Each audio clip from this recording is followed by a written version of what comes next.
certainly here close to the halfway point. You play 7 games. This will be game 3. And you certainly like to put your foot down with a W and get to 3-0 and take your chances on those last 4 games of getting seeded in the playoffs. And certainly right now, if you talk to people that know football around the state of Mississippi, they think that West Point and Oxford are the top 2 teams in this district. I think Starkville is the top team in their district on the other side, and certainly we played Starkville this year, and we're very familiar with them. They're very familiar with us. It's always a toss-up between Starkville and West Point, but that's water for another day. Tonight we've got the Clarksdale Wildcats who come in here hungry. They brought their band tonight. That should be very entertaining. They probably got about 15 or 25 fans over there, and the band gets them up to around probably 75 or better. I tell you, it's hard on these Delta towns traveling all the way to West Point, Mississippi, especially on a Friday night, trying to work all day and then come this way. But certainly they'll get here the best way they can, and the faithful ones will be here. We're going to play hard here tonight between the Green Wave and the Wildcats. And let's go pay some bills and pause a minute and a half on the Green Wave Network. What time is it, bud? Okay, I like to keep up with that way I know what to say and what not to say. I have no idea. Me and Jim will be working there. Oh. You said you bought me out. You said not you, but who did? Do what now?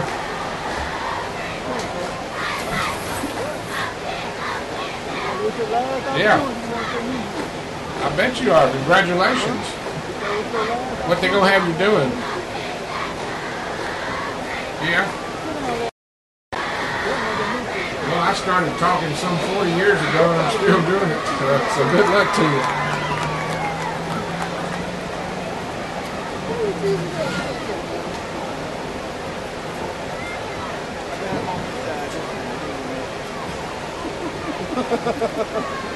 He ain't gonna knock it over this one.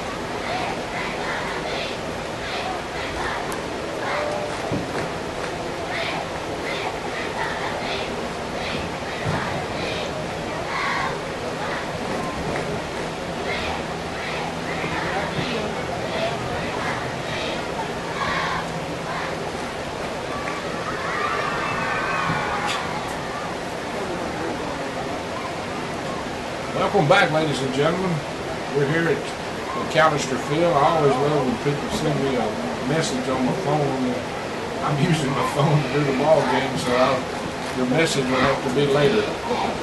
Don't like those 800 numbers anyway. They usually bill collector or somebody with the city or something, so they can just wait. I want to take my hats off to whoever's promoting West Point spirit here this year. Someone has made a real good effort to get the young people involved, and certainly the field down here on the south end is just covered with young cheerleaders, and certainly that means a lot to the community when someone's reaching out to the kids and being a role model, and whoever sponsors that does a great job. Of course, we got cancer for the ladies here tonight, people wearing pink, and I won't ever forget the breast cancer patients. We pray for them and hope they have a safe recovery, and always put our best foot forward and pray for them and try to help out any we can. Reiterating, someone, I noticed last week up in Hernando, we had a group of young ladies cheering, aside from the cheerleaders, young boys. Here they come, they're out there. So it's just great to see whoever's getting everybody involved. And you can't ever say enough about downtown Brown and the band of renown down here, the West Point High School band. They do a wonderful job, and certainly we can't ever say enough compliments about downtown and his crew. They always bring spirit, joy, and enjoyment. Like I said, I just want to salute the people that are really making a great effort to get all these kids involved. There's close to 150 children down there, if I can count that high. Having a little pep rally before the game. And, some of them might not ever make cheerleader when they get to high school, but they can say they was on that field one time. And my heart goes out to them, and God bless each and every one of them. It makes me feel good to have them. So we're getting close to kickoff here. Neither team on the Clarksdale's already out here. The West Point Green Wave haven't made it out yet, and certainly they'll be out shortly. But right now we got a baby pep rally going on down there, and those little kids are really enjoying As I said earlier, West Point comes in here 4-2, 2-0 in the district. They're tied with Oxford and South Tilla for first place in this district. Oxford's always tough. South Tilla is on the rise this year. That's our opponent next week. We'll travel to South Tilla. Funny thing, last time I went to South Tilla, I was on top of the press box, and that's when my briefcase blew off and hit that elderly lady right in the forehead, cut her. I said, oh my goodness, what am I going to do? So I just bowed up like a gentleman, and I climbed down the ladder, went down and told her who I was and what had happened. Those people were so gracious and so nice. I just figured some of them were going to want to tear my tail up, but they were just real nice. Every time I've been to South Tilla, it's been bad weather. So let's hope this time we can get past it. Well, there comes the road building man in with the tallest supervisor in the state of Mississippi, Mr. R.B. Davis. Mr. Rare Mac Davis. It's about 6'9". I doubt if you'll find any supervisor in the state of Mississippi any taller than R.B. He's a big Greenway fan. This is him and Dale Coker. Our superintendent, he's arrived on the scene. Mr. Burger McDonald, who supports us today. We'll give a shout out to the coaches before we get started. The head coach, Chris Chambers, does a wonderful job. Assistants, Lee J. Grisham, offensive coordinator. He's got the toughest job in town. That's the non-popular job. Who calls the plays in West Point always draws the bluebirds. He's a good one. He wouldn't want nobody else doing it. Ozell Wilson, been here a long time. Kendall Pickens, the defensive coordinator, does a wonderful job on the defensive side of football. Ricky Melton, Casey Welch, line coach. Quarterback coach Brett Morton, Joshua Corpus running back, line coach Matt Snow, 9th grade Dennis Allen, Gary Freeman, Blake Hutchison. Congratulations to the Hutchison family as they have a new child. I think this was their first child, and Mr. and Miss Hutchison, I know you're so happy and glad to have another Greenie in the family. So big mercy to the little Hutchison child as she come in there. It's a boy, named Ty. And Blake and Ellie Hutchison is their child, and they named him Ty. So welcome aboard, Ty. We're so glad to have you. And that's what I was trying to get across. I meant to tell you that before I went to flooded, but for this moment we'll pause a minute and a half on the Greenway Network.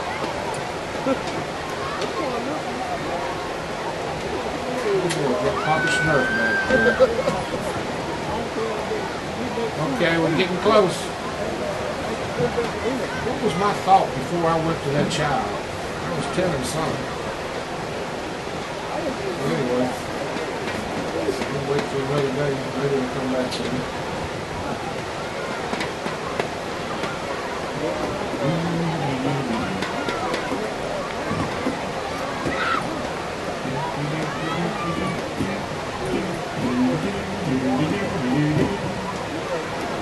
Mr. Brano, come get this pregame stuff for me. Just like zoom in and get the flag and all that stuff, like the national anthem.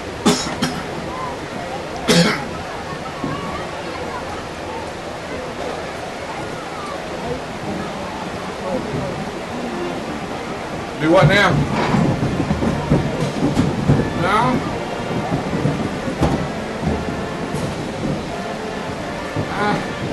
Don't ring a bell.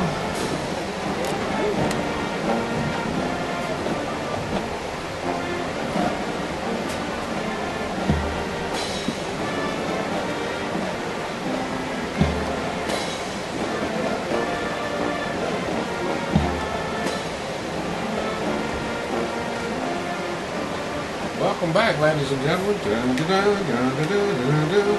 to get in the mood here. Well, the band is now playing the national anthem, and certainly they're finishing that up. And the color guard is out in the middle of the field with a big WP with the green helmet on.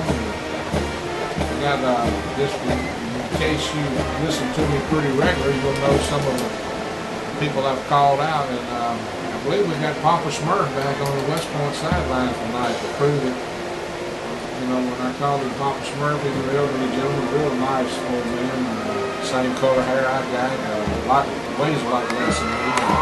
He'll be on our side of the field tonight, so Papa Smurf will be field here on the West Point side, and that's the same crew we had about 4 weeks ago. So welcome them. Festivities are breaking up. Greenway, for some reason, haven't quite decided to come out as early as they usually do.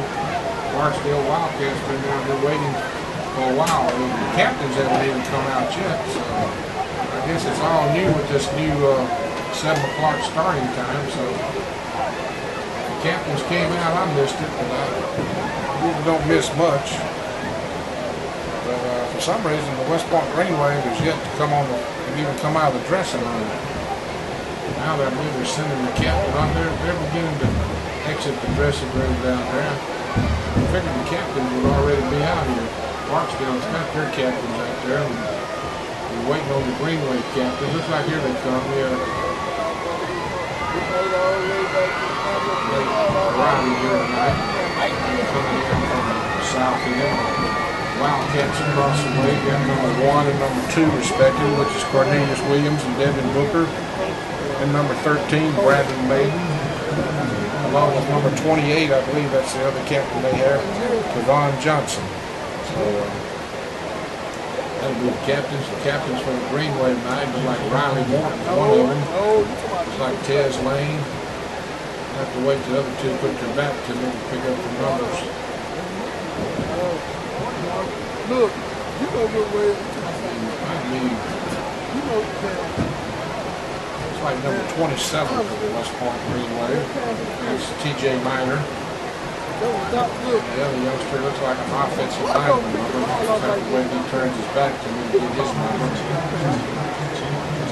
That would be number 57 for the Greenway. Antonio Dent, one of my favorite young men. He's a nice young man. Always got that big, nice smile, and a really good football player.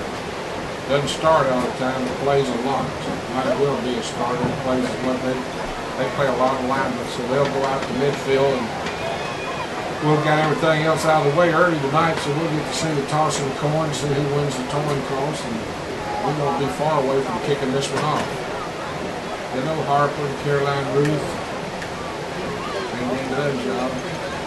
The other 3, they can't hear me. They're up there at the window. That's Briggs, Molly, and Davy Clark. Of course, I love them too just as much. Davy Clark, Caroline Ruth got her shots today, and believe it or not, she didn't cry. I told my daughter, because she didn't have no tears left. She sheds them all at the house. She's a mess. But the old saying is, she's our mess, and boy, we love her. I can't tell if that's I can't tell if that's an 8 or a 6. I believe that's Antron Bennett instead of Lane. I believe that's a 26. A lot of the kids wear these locks, and hard for me to get it all right.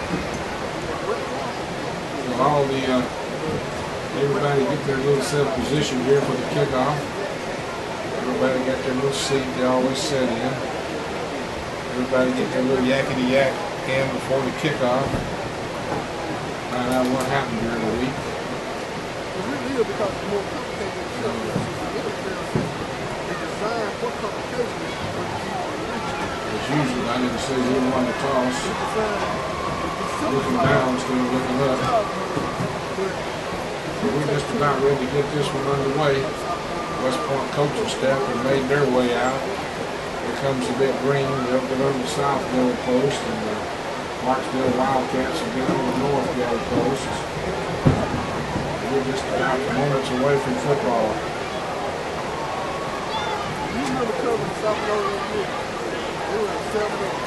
Clarksdale's going to receive. Mr. Calvin, he watches it from the step. Thank you, Mr. Calvin. West Point will kick it off. They're on the toss, I'm sure we prefer.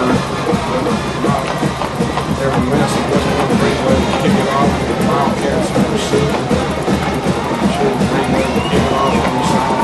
There's a CPI right there. Greenway will come on the field. Here they come. Flags are going everywhere. A lot of spirit here at West Point High. The whole school has really got behind this team within the student body. They've always been behind them, but the student body stepped up this year. Someone lit a fire on the student body, and that's good to see. You don't have to be a football player to be a part of the athletic department or the spirit of the school. Just come be yourself. I had the best seat in the house for a long time. I started out here running the 1st and 10 thing. I don't even use that thing anymore.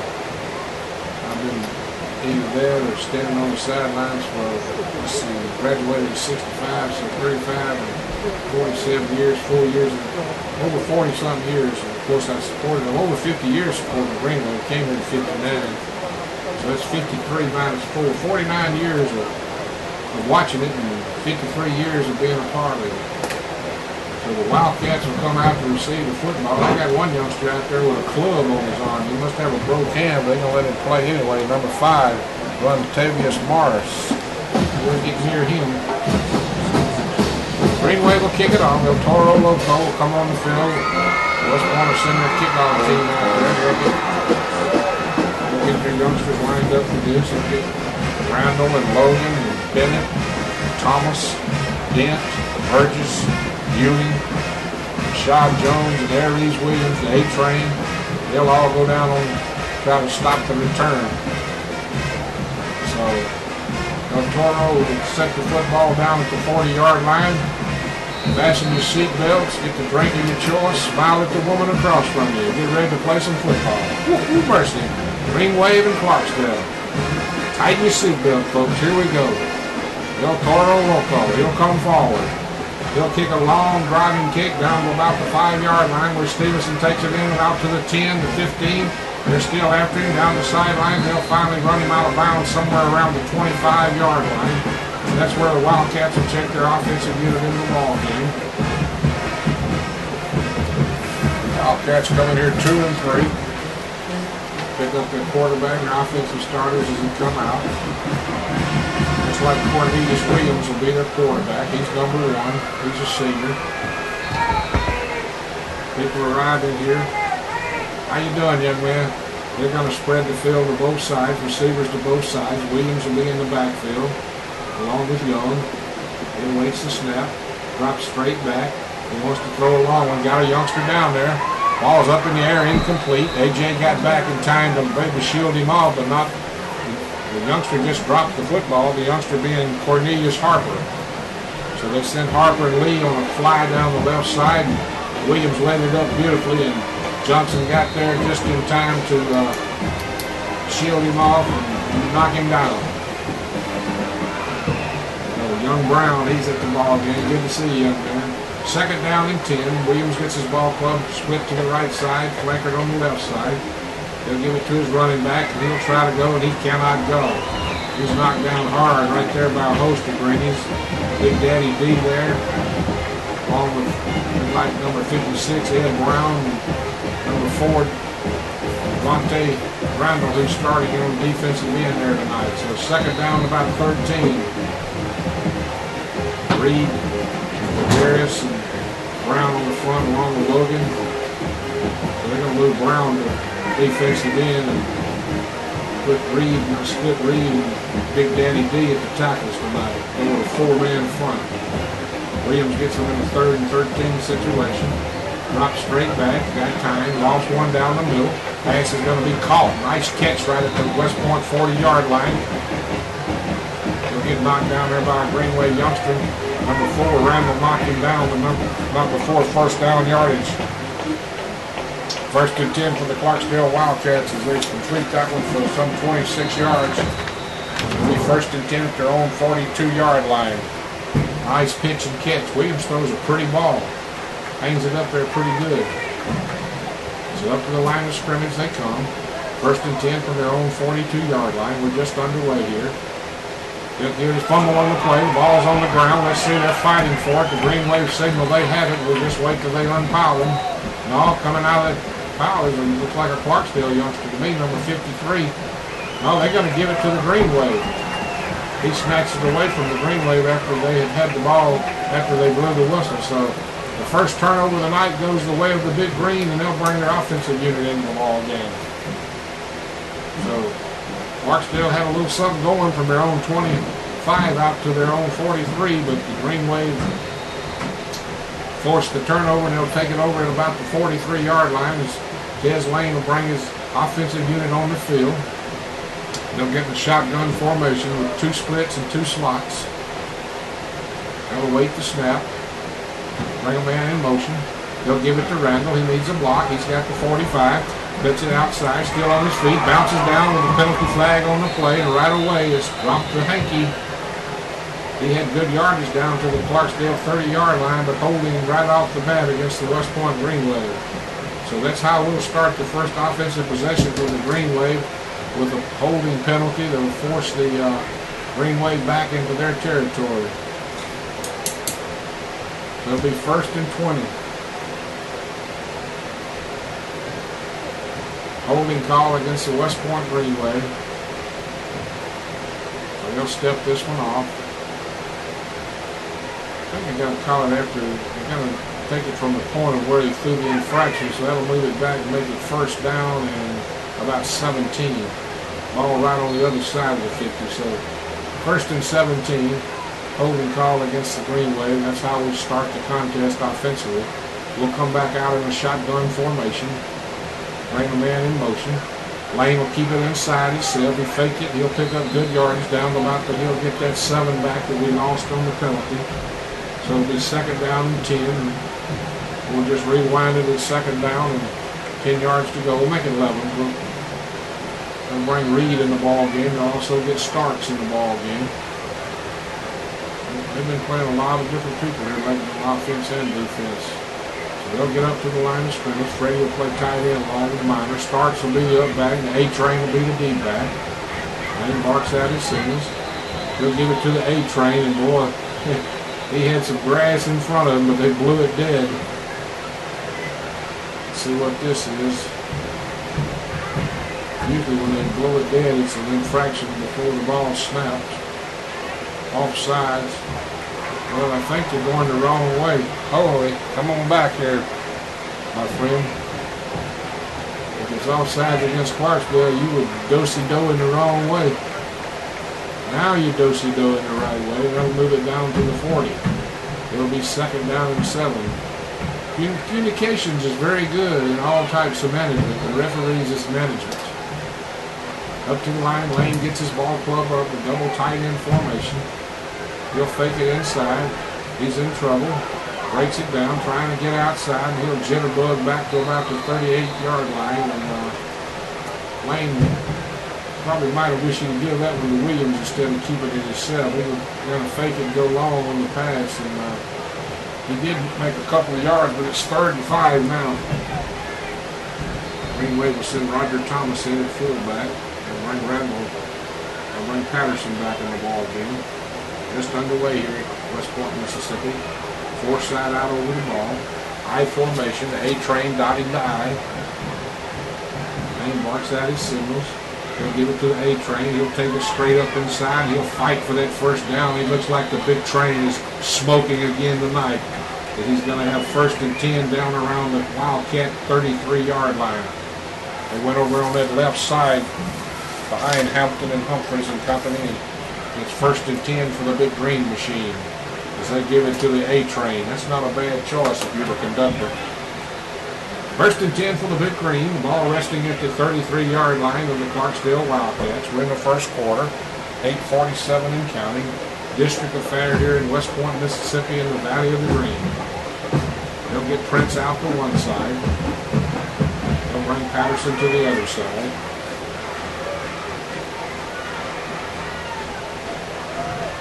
Lane wants to run it straight up the middle. He's got good running room. He'll dive and crawl and bite and fight, and they'll finally get him down around the 26-yard line. That's where Papa Smurf's going to mark him. So it'll be 2nd down about 3 as Lane picked up a quick 7. Green Wave got Donald Wesley at that left tackle tonight. So young Humphreys didn't get the call tonight. That knee was swelled up Saturday when we were doing the radio show, so I didn't get a chance to talk to John about it, but I'm sure we'll get him well and get him back in there. Green Wave need to get somebody up to the line of scrimmage here. There we go. Now they'll shift into the I formation. West Point's going to call a timeout because it's hard to bring your tailback from split end up to tailback. So we'll pause 30 seconds on the Green Wave Network. No score in the early going, Gary Duncan.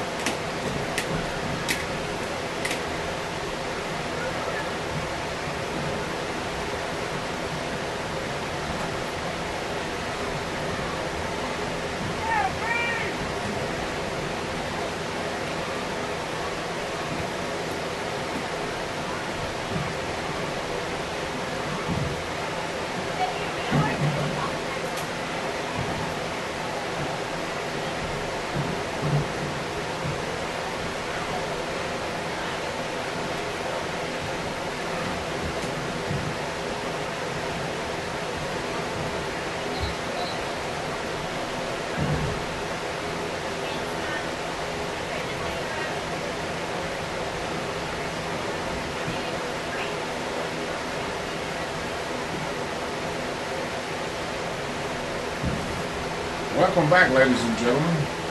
I left the house. The Cardinals are laying it to the Braves. I don't know what it is now. So Chipper Jones' last game might not be a good one. Chipper was having trouble. Second down and 3 for the Green Wave. Lane marks out his singles.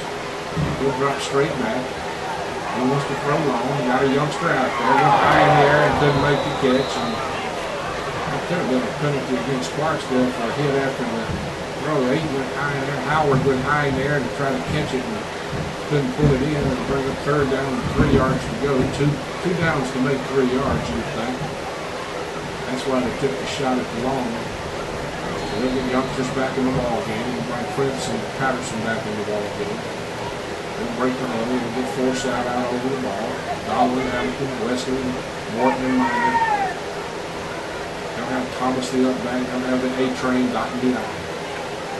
They'll give it to the A-train. He bounces it to the outside, just runs over one youngster.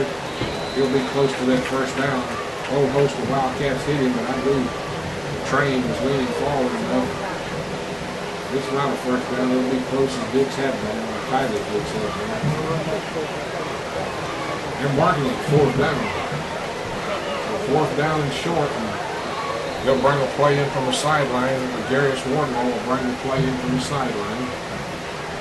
They'll break the huddle. They'll stay in the power eye.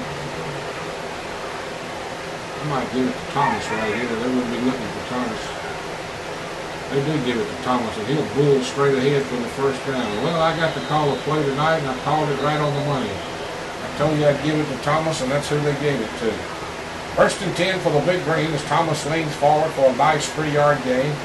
Greenway will be in business at the 21-yard line. I guess I've watched enough games over the years. Every once in a while I get one right.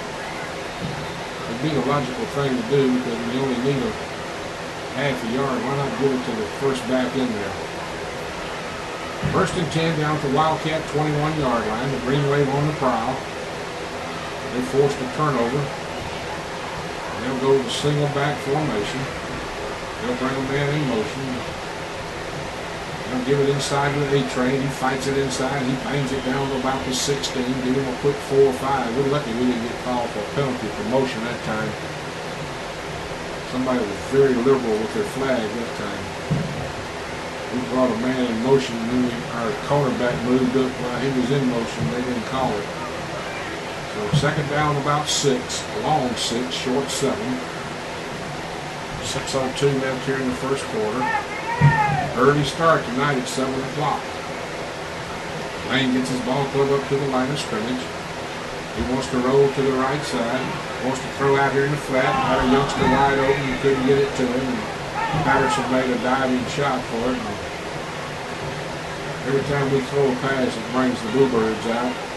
Even if we complete it, they get 3rd down and 7. Woodrow Prince will bring the play in from the sidelines. I don't know if they take the water break after we start playing at 7 o'clock. We didn't tonight so far. So up to the line they come, split to the right, slot man to the side, tight end to the left side, power eye formation. They'll pitch it to Williams, and that's not a bad selection. A-Train cuts it in, still on his feet. He'll walk it into the end zone. Touchdown for the A-Train. Mercy. He just walked it in from about 17 or 18 out. Great blocking over there on the right side. behind Forsyth, Donald, and Morton and company. Great blocking by the wide receivers, and Morton Vic Aries just took it in there, and the A-Train's on the board. It's 6-0, and El Toro Loco will come in to kick the extra point.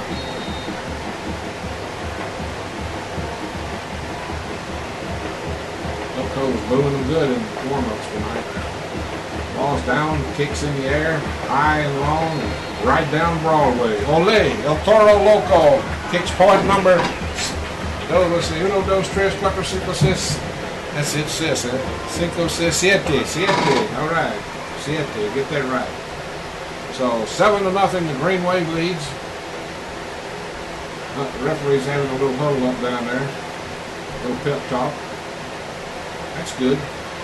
All good companies bring all their people in and have a little school session every once in a while. 7-0 if you just joined us. The Green Wave drove 43 yards, finished it off with a 18-yard run by the A-Train, or Aries Williams. They put the Green up 6-0. El Toro Loco kicked the extra point, made it 7-0. And now the Green Wave will kick it off to the Wildcats out of Clarksdale, Mississippi. They'll get some fast youngsters back there to receive this kick. They'll get Melvin Stevenson. He'll be the anchor in the middle man. Talked to Jim Ellis today. He was sitting on a bus somewhere in Kentucky waiting to go to the motel, he said. And Mississippi State's up there playing tomorrow at 11:20. Jim and I graduated together, longtime friends. We talk frequently. So, they're going to onside kick it here, and it's to perfection as Rashad Jones grabs it. Boy, what a kick and what a recovery by the Green Wave. El Toro Loco, he just cued his cue stick up and stroked it to about the 50. It took a hop, and Flash Jones was right there to recover it for the Green Wave, and they'll be in business. Oh, they're going to have a discussion over this. How could it not be the Green Wave football? They did everything right. They're going to give it to them. Okay. 1st and 10 for the Green Wave at the 47-yard line of the Clarksdale Wildcats. And the Wildcat coaching staff is confused a little bit, but all it's got to go is 10 yards. And that's what it did. Matter of fact, it went 14 yards before we touched it. They're not going to win this battle, I don't think. So the Green Wave will get their offensive unit back on the field. They'll get that offensive line. It gets better every week. Forsyth, Donald, Hampton, Morton, and Wesley tonight. And Miner at the tight end spot. They'll get an I formation. Starks the up back, Lane the quarterback. He'll fake it inside. He wants to throw long. Got a youngster out there, Howard. Howard grabs it. He'll take it into the house for the touchdown. Woo, what a catch by Howard. Hold it, folks. We got the old penalty flag hitting below the knees. So the head referee, he's 2 for 2 tonight. He wiped out a first down, now he wipes out a touchdown. Passing just ain't our game. Even when we throw a beautiful pass, Lane just laid that one out. And boy, it was a thing of beauty. Howard just tiptoed that sideline, kept his feet in, and danced into the end zone. And I hate it for Howard more than I do anybody. That would have been his first touchdown of the year, and boy, that was a great catch. And it was a fly pattern, and they're going to bring it back for hitting below the knees. So the old head ref, he's 2 for 2 tonight. We probably did it, though.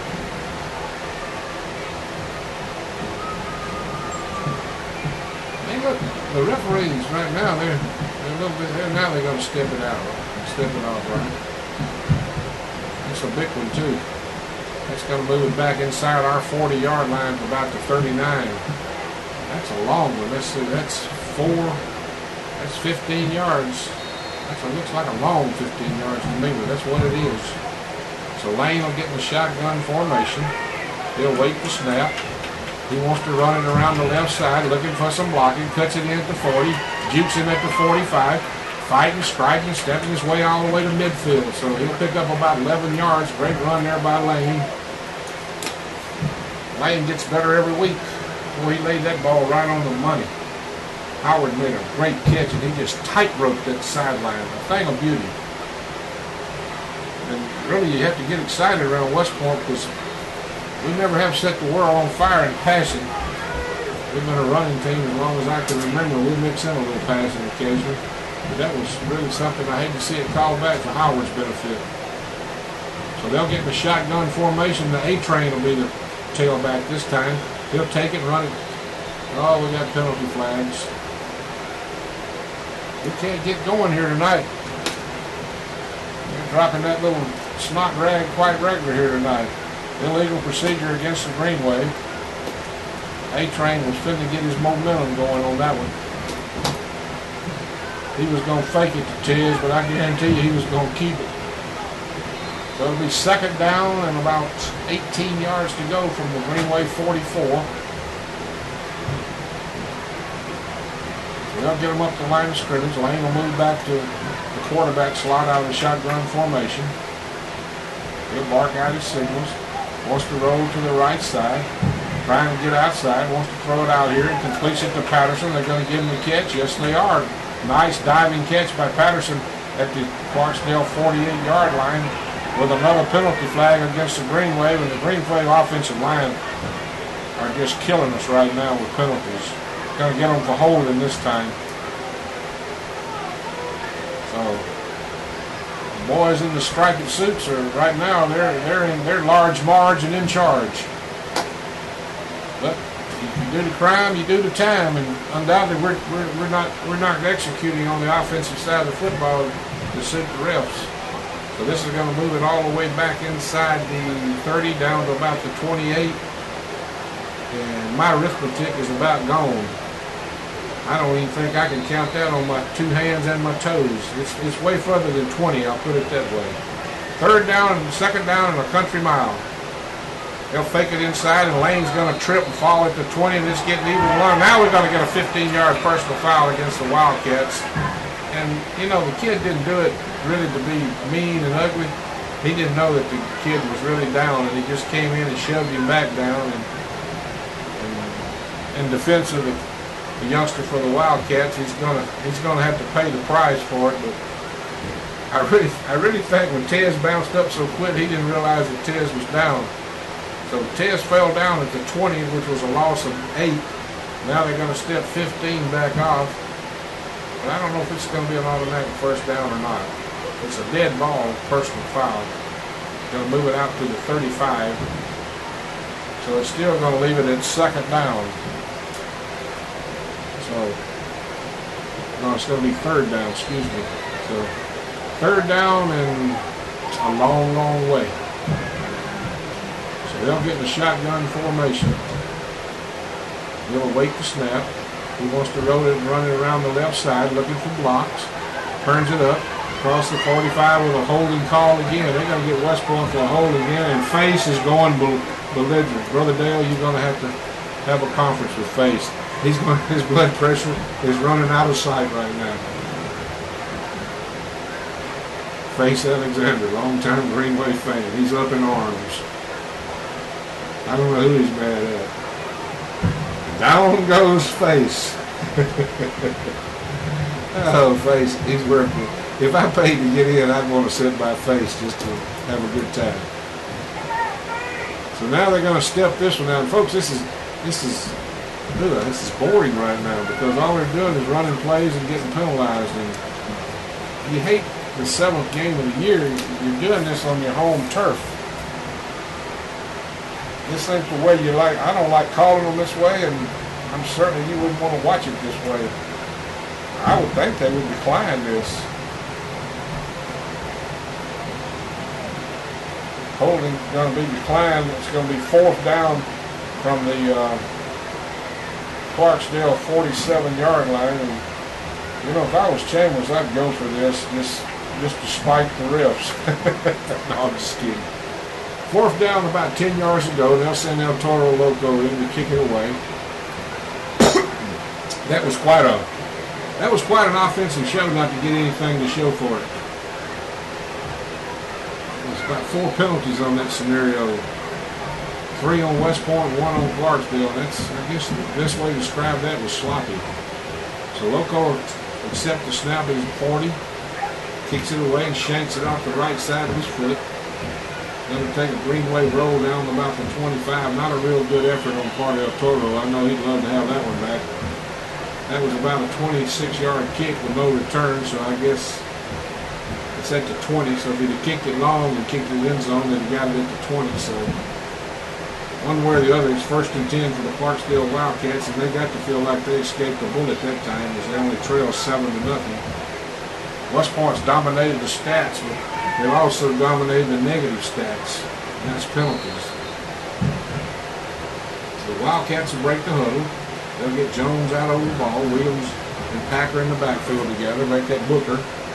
Williams and Booker back there together, standing about the 15, waving the shotgun snap. Williams fakes it inside, keeps it outside, got running room, and oh, here we go with 2 holding calls against the Wildcats. I personally wish they'd just put those flags in their pocket and let them play. They got to call holding against Clarksdale, it looks like. Do-si-do this way and do-si-do back the other way. It's hard to get into this football game right now. There comes the big green machine himself, Eddie DJ Swift down there. He's decked out in his all green tonight. He wanted me to make sure I saw him in his green. There he is, the green monster, DJ Eddie Swift. So now it'll be 1st down, and let's see where they're going to spot this. It should be about to 11. So that's where it'll be 1st and 19. And I thought starting at 7 o'clock we might get home early, but these refs, they got other ideas right now. I guess they're supervisors here. 1st down and long. Wildcats will get up under center. Williams up under center. And the green wave will jump offside, and it's just getting sloppier and sloppier, folks. The refs have got involved in the game, and now it's rubbed off on the players. So Big Daddy D will check back in the ball game, and he'll give Antonio Dent a little break here. Dent and Darius and Pelton, they all take turns, and right now it's I bet you we've had about 9 penalty flags. I'm anxious to see what Red Leonard will have on his halftime stats. A little Ty Hutchinson, this wasn't the way we wanted to open the game up for you, young man, but welcome to the world. So Williams will accept the snap. He'll roll to his right. He's got time, throws it out here with a penalty flag on the play. Oh my goodness, another one. It's raining flags out here. Oh my goodness, this is getting monotonous or whatever. Let's see who this one's going to be against. Holding against the Wildcats. The chain, even dropped the chain. They're so disgusting. I know the Clarksdale coaching staff is getting highly disgusted.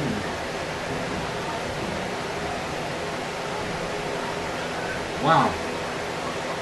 How many penalties? I bet that's over 100 yards in penalties already. We haven't even played over 8 minutes yet.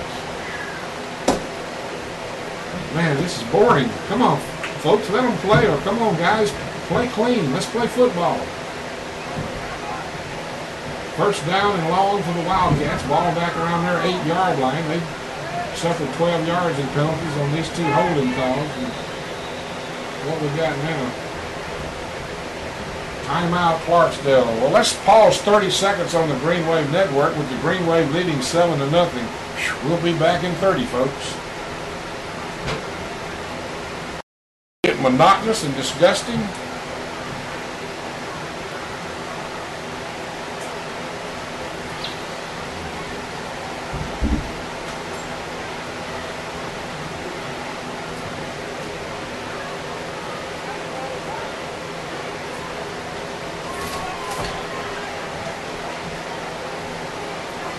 I is ready.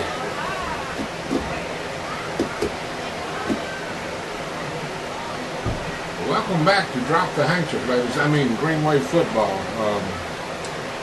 Green Wave leading 7-0, and I promise you, football fans, I will never mention going home early again, because I believe the referees heard me. So right now, it's 1st down and long for the Wildcats. They're trapped down at their 8-yard line, trailing 7-0. They'll get their offensive ball club onto the field. They'll get youngsters over to the left side. They'll get Lee, Jordan, and McMitchell to that side, and Williams will get up under center. He'll give it inside and try to get outside himself, and he's got outside, fakes him out, and they'll finally grab it. Oh, come on. Oh, my goodness, not another yellow penalty flag. Do these guys not have a conscience? I'm talking about the players. What is going on? Holding against the Wildcats. Folks, if there's a good Tarzan movie on, you ought to turn me off and go to Tarzan.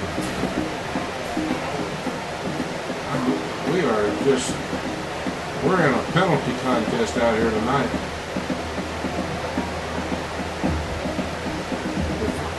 And you can't blame the refs. I mean, the kids are doing it. I can pretty well see they're doing it. Both sides. West Point, we're known for it. And Clarksdale's trying to get invited to the party. We've been doing it for 30 years. It's just the way we block and try to get by with it. Williams will get a man in motion. They'll give it to a trap back on the inside. They'll drag him down at about the 10, and let's give them they're getting a standing ovation, ladies and gentlemen. I'm telling you the truth. They're giving them a standing ovation as we just ran a play without a penalty flag.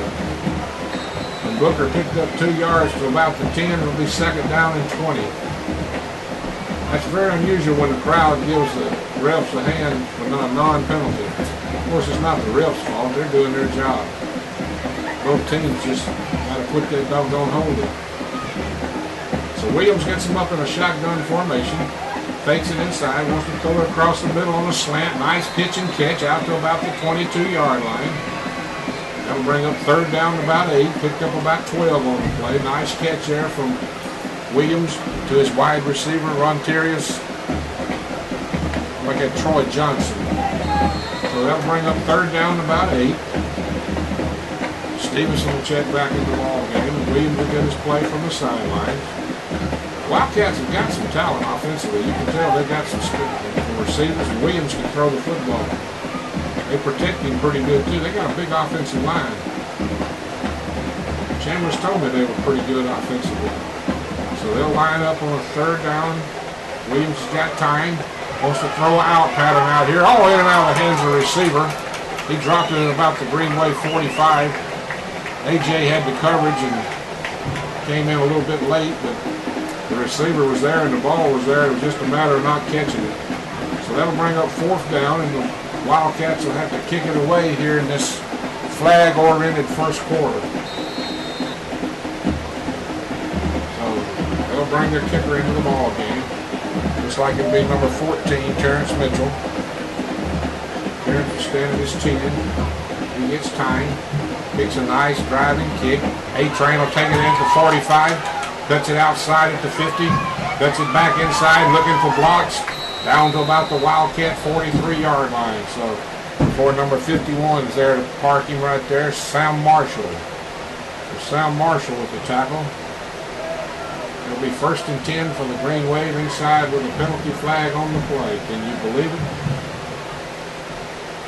Let's see who this one's going to be against.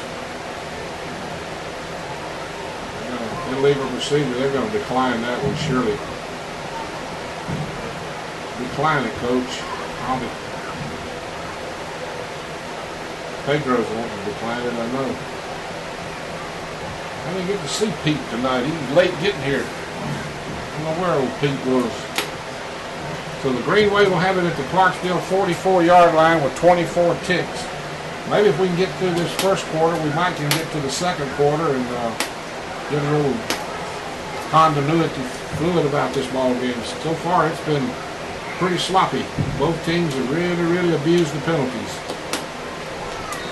So the Green Wave gets up to the line of scrimmage. Lane will stand at about his 48-yard line. He'll await the snap. He wants to throw it out here to the A-Train. He's got it down the 40, and they'll hook him out of bounds somewhere around the 38-yard line. They'll bring up second down about 5. The Green Wave's getting better at throwing the football. They're beginning to throw it a little better. Well, the main thing, they're catching it a little better too. So that'll bring up second down about 4. Lane will get his ball club up to the line of scrimmage. He'll give it inside, and Starks will bounce it high in the air, and he'll come down at about the 37. Tried to get it on a little quick hitter there. They submarined him pretty good there. They bring up third down about 3, and that's how we'll end the first quarter here at the old Valley of the Green. It was a sloppy first quarter, but the Green Wave has got more points than Clarksdale. We've played 1 here at West Point, Mississippi. West Point 7, Clarksdale nothing. We'll be back 30 on the Green Wave Network.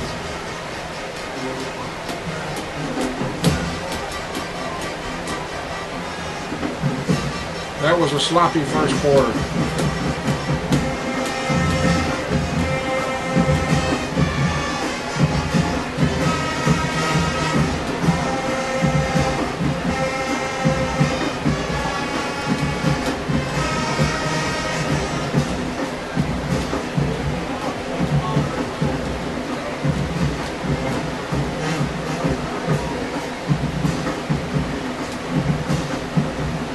All right, welcome back, ladies and gentlemen. We're getting ready to start the second quarter here at West Point, Mississippi, in this district football game between the West Point Green Wave and the Clarksdale Wildcats.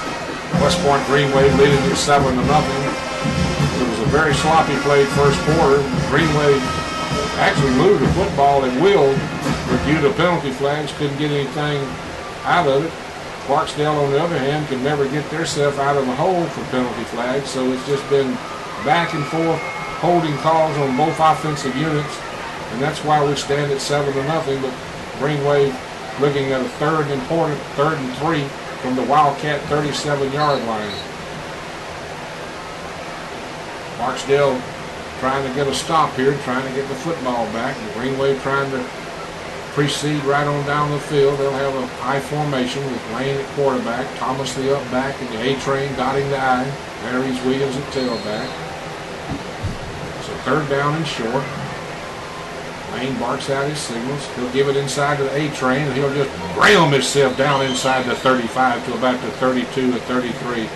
He should be close to that first down if he did not get it. It's going to be close. They're going to have to measure it. Just good second effort got him that far. They hit him at about the 35, and he just would not go down and fought his way down to about the 33. They're going to rule it a first down after further judgment. First and 10 is the A-Train, took them down to the 33-yard line. They'll get an offset, power high set right here. They'll bring a man in motion. There's a penalty flag on the play. Every time we switch to Williams at tailback in the shotgun formation, we tried it twice.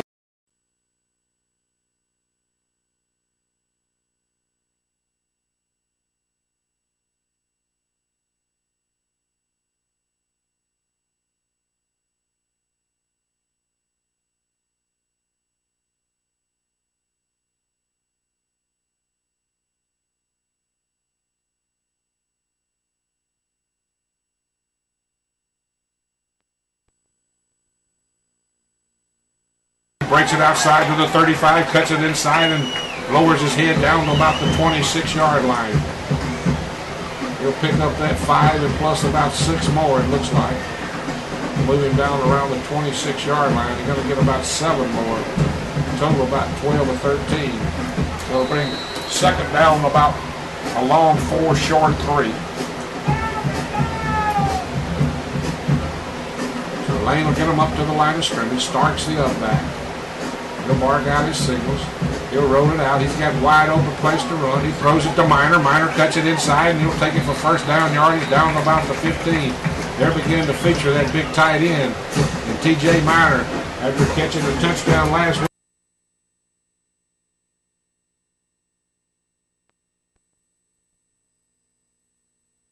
beginning to pet and chew a little bit on that passing game, getting a little better every week. First and 10 inside the 15. 4-yard line, they can pick up a first down, Brother Steve. So up to the line they come. They'll get in a power formation with the A-Train taking the snap. They finally get this one off, and A-Train will complete it and pivot himself right up the middle. And down inside the 10 to about the 9 he'll go. It's set to either he'll keep it or give it to Lane, and either one would have been good that time, but he picked up 5, and it'll be 2nd and 5. Play coming in from the sideline. Andre Hampton will come in and bring the play in. He'll replace number 50, Josh Birchfield. Birchfield getting a lot of playing time on the offensive line, too. We've really played a lot of kids this year. They'll stay in a shotgun formation. Williams, the deep back, he'll bring Lane in motion. He'll take a high snap, take it inside, and dance himself all the way to the goal line. Did he get in? He's right knocking on heaven's door if he didn't get there. Did they give it to him?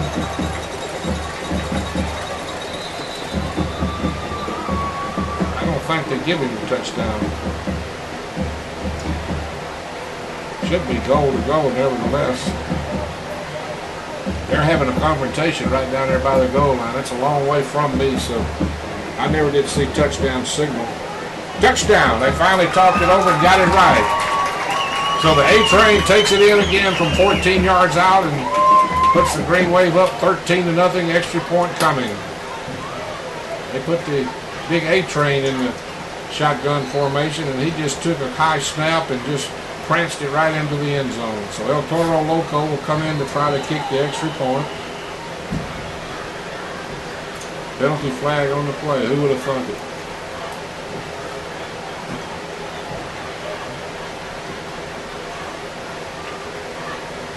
I don't think they're going to decline this one. It's against Clarksdale. Oh, no, it's against, yeah.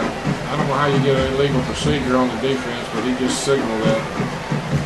Maybe you can on the extra point. So we'll await the snap. Ball's down. Kicks in the air. It hits the dressing room for a 14-0 score. El Toro Loco Ole.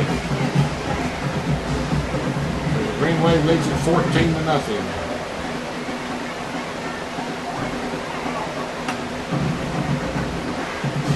They'll kick the football off to Clarksdale, who now trails 14-0 and have made their job a little harder. You know, they need to reevaluate these districts as far as crowd appeal, because look across the way and Clarksdale doesn't have hardly anybody over there. And the band putting on a good show for them over there, but that's all they got going for them as far as crowd is the band. That's sad when you have to travel this far to follow your kid who might be playing their last senior year. But that's the way it shakes out in 5A. We're not complaining. We've got 2 state championships in 5A, so we're definitely not complaining. So the Green Wave will kick it away, leading 14-0. Looks like Big Carson Miller down there from the back. I wonder if he's home. Well, he's a big man, I'll tell you that much. Carson played some good football out here before graduating. So Loco will kick it away. He'll come forward. Kicks a high kick, not exactly a long kick.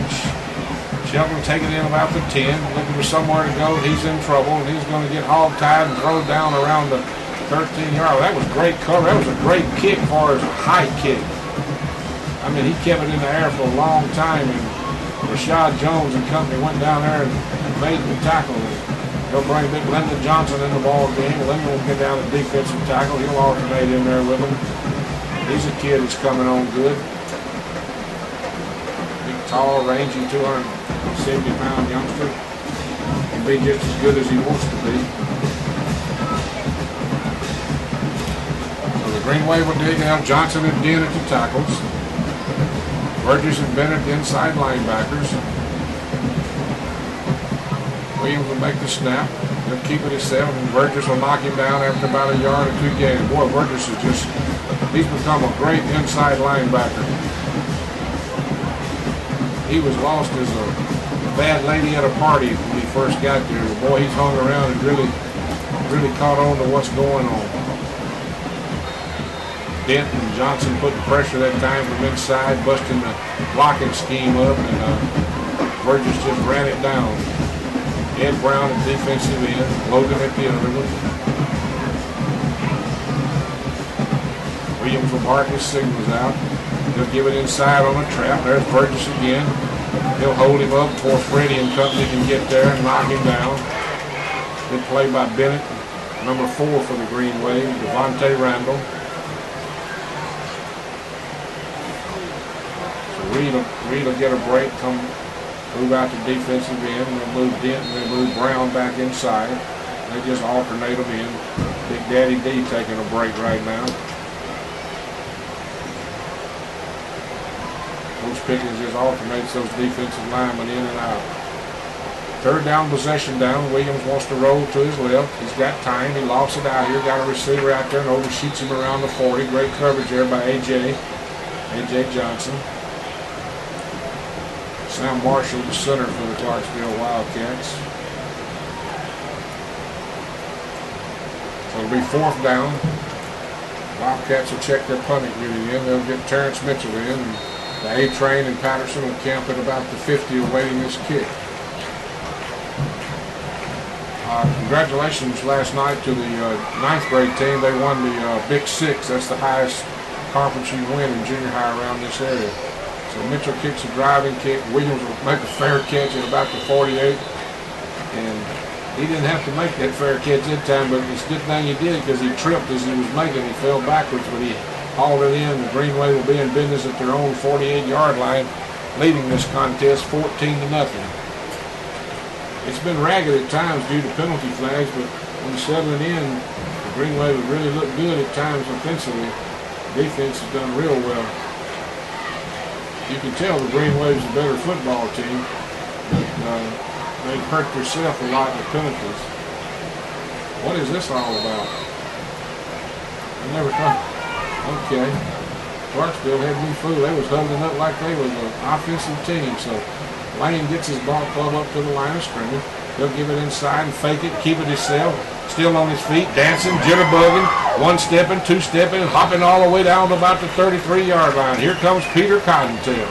He just bounced himself to the outside and got to bouncing that way and back the other way. And when Tez gets the football, it's all perpetual motion.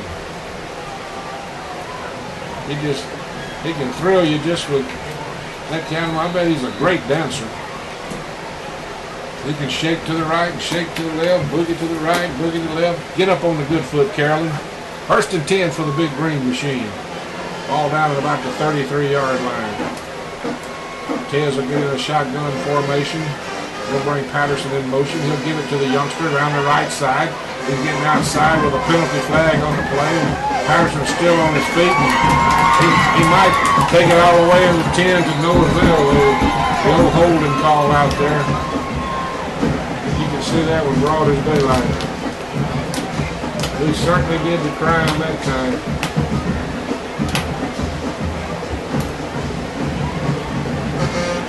So that's going to bring up first and long. And the thing about these holding calls is some of our star players making those holding calls. They need to refocus a little bit on their blocking. First and 20, all at the 45-yard line. That of the Clarksdale Wildcats. Greenway leading 14-0. They'll get Prince out to the left side. They'll get a youngster in a slot to that side. They'll slot two of them to that side. Lane will mark out his signals. Lane wants to run left. He cuts it in at the 50. Inside at the 45. They'll hog tie him right there and knock him down at about the 40. And Papa Smurf, you need to blow that whistle a little quicker now. They took a little extra shot at old Tez that time. So we'll bring up second down and long. Picked up about 3 after all of that rigmarole, rock and roll. Second down about 17. Ball sitting at about the 42-yard line. If you have a mouth problem, call Robert Harrell. If you have a spelling problem, call Don Pimenter. That's your history lesson for the day from the Woohoo Mercy Man. So they'll put Starks to the left of Lane. Lane barks out his signals. He wants to roll back, wants to look. Throw long, got a youngster down there, but just overshoots everybody. The receiver stopped his route. These young receivers, sometimes these first-year receivers, they don't follow through with their route. It makes Lane look like he overshoots them, but some of them just, they stop their route. He threw that ball way over everybody, but if the receiver had kept going, possibly he could have got a hand on it, who knows. Third down and long. Wardlaw will come in from the sideline. We'll bring the play into Lane. We Then he'll relay it to his fellow members. They'll break the huddle. Full side will get over the ball at about the 42. They'll get minor split out. They'll get Howard to that side. And we got whistles. What we got here? We got timeout Clarksdale. So we'll pause 30 seconds on the Green Wave Network. Green Wave leading 14-0. Love you, Harper and Caroline Ruth.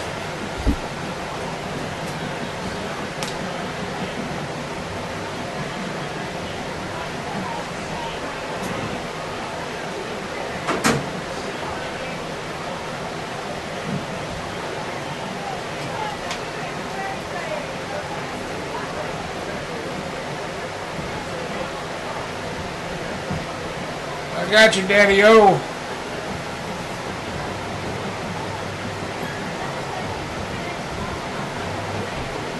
Alright, welcome back, ladies and gentlemen, here to McAllister Field in West Point, Mississippi. The West Point Green Wave pretty well nursing a 14-0 lead. Third down and long at the Wildcat 42-yard line.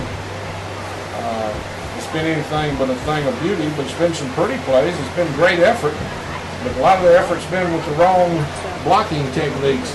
The old holding call has really hurt both ball clubs, and certainly this late in the year you would hope that the kids would play a little bit between the ears a little better instead of physically trying to hold all the time. So the Green Wave's going to spread the field out on both sides. Lane will be back there by himself. Clarksdale showing a blitz formation. Here they come. They want to throw it out here to Ewan. Ewan makes the catch. What an athletic catch down the sideline. He could house it. Oh my goodness, what a play by, they're going to say touchdown. Woo-hoo, mercy, what a catch by Ewan. The kid's been knocking on the door all year wanting to get some playing time, and boy, did he show some athletic ability right there. Josh Ewan went high in the air and pulled that one in and scampered down the right sideline, and Lane's the happiest kid in town to go over there and greet him. From Lane to Ewan for 40-something yards to make it a 20-0 ball game. What a catch by Ewan. Oh, what great athlete. This kid's going to be a good one, folks. He was slated to be the starting quarterback, bummed his shoulder up, but he's been fighting every week to get in that lineup, and he's been producing. Ball's down, kicks in the air. Loco lays the right foot to it, clubs it through for a 21-0 lead. Olay for the Green Wave. Last week, Ewan came in at quarterback, threw a touchdown to Minor, and this week he comes in at wide receiver, and Lane hits him. He goes high in the air and makes a great catch and just outruns the cornerback to the goal line and scores, and that's pretty good stuff. Throw one, then catch one. I think they call that versatility. So, West Point leading 21-0, and Ewan Josh gets rewarded. He gets to go down on the kickoff. That's his reward for that touchdown. He'll play on the special team, and Coach Chambers likes that. Coach Chambers has broke his green pullover out tonight. I guess I don't know if he's a little bit under the weather or just wants a new look. What a coaching staff. What a bunch of kids. What just good fun out here. 21-0, West Point leading it. Long way from over. Clarksdale should have some fight left in them. They just gave up the big one, and really the cornerback was in great position. Ewan just went up and made a great athletic play. Ewan's a fine-looking sophomore. He's very well skilled and very well put together. So West Point 21, Clarksdale nothing. Loco to kick it away. El Toro. He'll come forward and he'll lay the foot to it. He gets a high kick. He'll take it back down around the goal line. He'll bring it out, still on his feet, and the Green Wave going to knock him down way back inside the 10-yard line. He would do better to do like Confucius said, straightest line is straight ahead. But he tried to jitterbug to the outside, and by that time the West Point team had converged on him and slapped him down. And Clarksdale has had poor field position all night long. Their return team has really hurt them on those kickoffs. They would do better to let those kicks go into the end zone. But anyway, they'll break the huddle. They'll get Marshall out over the ball. Williams will stay at quarterback. Williams is a good quarterback. They're not hurting the quarterback, I can tell you that. He'll be flanked by Jones. He'll bring Booker back in there with him and get it inside. He'll bounce it to the outside. got a little running room, picks up about 5 or 6 yards on the play, and good first down play for the Wildcats to get them out of the hole a little bit. Green Wave knocked him out of bounds over there. Picked up actually about 7 on the play. Call it 2nd down and 3. Bulldogs travel to Kentucky tomorrow. Rebels host the Aggies. Southern gets Boise State. Well, that's a heck of a time to get Boise State when you're having a down year like Southern is. That's the hand they dealt them. 2nd down and 3. Green Wave digging in on defense. Williams will fake it inside. Daddy D hit him first, stood him up, and Logan finished him off. Big Daddy D just stood up like a big mountain man that time and just held court. And Fred Reed and Tiger Logan finished him off. Daddy D flushed him, and Reed and Logan put the hurt on him. 3rd down, and actually lost 3 yards on the play. It'll be 3rd and 7. I know my eyes are getting a little better. I can see all the way across the field and see the skinny legs of Buzzard Kenny Fowler. Wearing them shorts. He wears them year round. Go, Kenny, go. 3rd down and long. Williams awaits the snap. He wants to roll right. Wants to throw long. Nobody at home but the Green Wave. And the Green Wave, they wanted pass interference, and the Clarksdale coaching staff is livid across the way, and rightfully so. We just tackled their receiver. We got away with one right there, folks. That's called living on Tulsa time right there. Living on Tulsa time. 4th down and long. Green Wave leading this one 21-0. Big Daddy D comes out of the ball game. Folks, he's got college scholarship written all over him if he can stay healthy and get better every year and get his grades good. I'm sure I don't know what his grades are, but that's the key to it, having good grades to get in these schools. So, Clarksdale will kick it away. Mitchell will stand and kick it off the side of his foot. Not a very good kick. We're going to take a Clarksdale roll and roll all the way out to about the Green Wave 47 or 48 yard line. That's where the Green Wave will be in business. About a 30-something yard kick with no return. West Point has had great field position all night long. We have lived in Clarksdale territory. Leading at 21-0, pretty well. When we're not holding, we're playing well. I'll put it that way. When we're not holding, we're blocking pretty doggone good. We have moved the ball at will. Pretty well got what we wanted all night long. So A-Train will get in the shotgun formation. He'll bring Lane in motion. He'll give it to Lane. Lane's going to get to run north and south. There he goes around the right side, still on his feet, down the sidelines. A little penalty flag on the play, and they'll knock him out of bounds somewhere after he picked up 12 yards with a drop knee handshake again. I don't know who this one is. We'll just have to wait till they give me the signal. He gets the word from the referee. I'm sure it's going to be against West Point, right in front of the Clarksdale bench. Holding against the Green Wave. That makes up for that pass interference. That was a makeup call there, folks. We should have knew that one was coming. They got so livid on him about that pass interference, which they missed. They're going to get us for holding. What is that about? I guarantee you, I'm anxious to see what Red Leonard has for stats at halftime on the holding. Unbelievable. First and 11. 1st and 10, whatever. All resting at about the Wildcat 48-yard line. Lane gets his ball club up to the line of scrimmage, I formation. They give it inside to the A-Train. Oh, they'll fake it to A-Train, give it to Howard around the left side. Howard's trying to go, and they'll horse collar him out of bounds. He ran 50 yards to gain 2. He ran the width of the field to pick up 2 yards. But they can't take that 2 from him. He lettered on that one play. He ran the width of the field. Well, they actually didn't give him but a yard.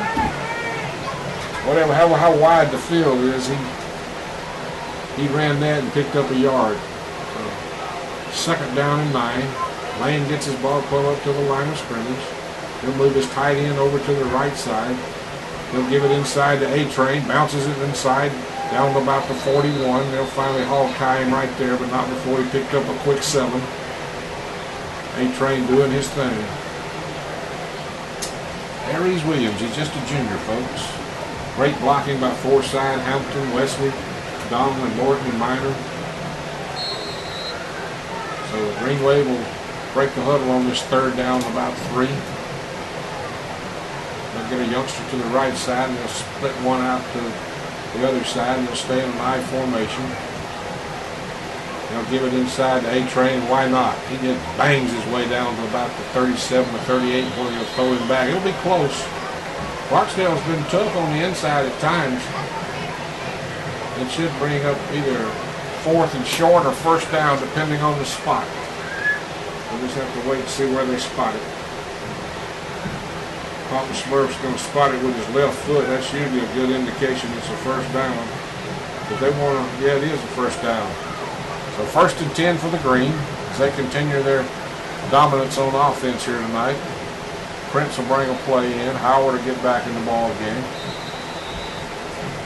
1st and 10 at the Wildcat 37-yard line. West Point leading 21-0 and looking for more. Up to the line of scrimmage they come. Ewing the up back. We'll take it inside. Lane's got one man to beat.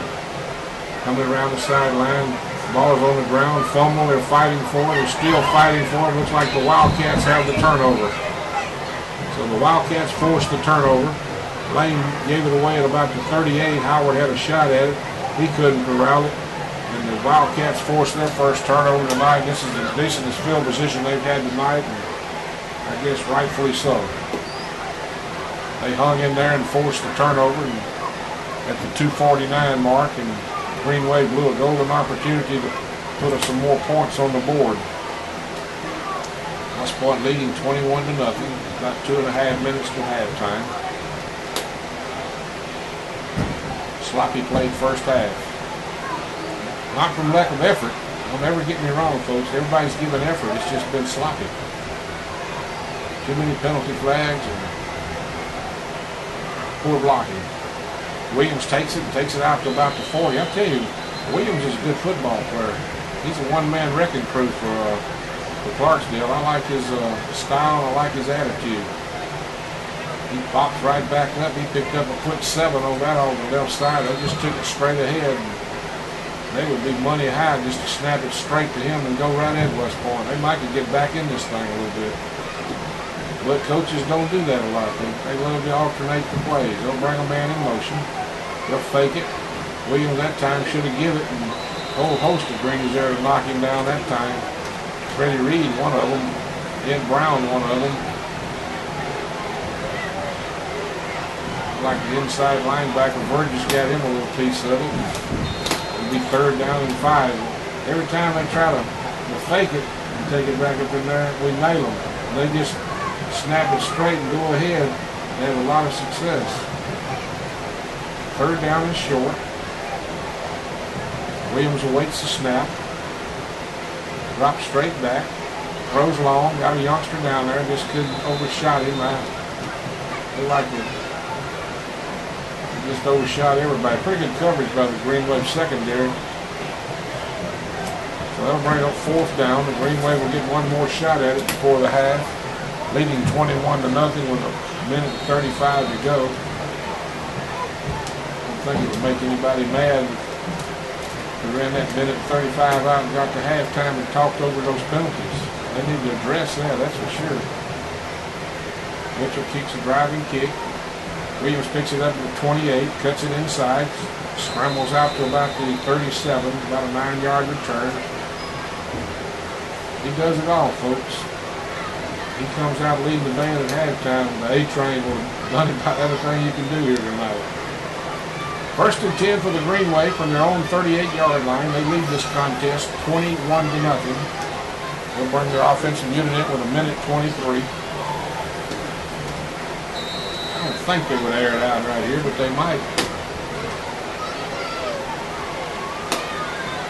They'll get Forsythe over the ball. They'll get Double D at one guard, Hampton at the other. Wesley and Morton at the tackles. They'll split 2 guys and put 3 in the slot. Lane waits the snap. That's what he wants to do. He's got a man open. He throws it out there to Patterson. He takes it in. Could he go? One man to beat.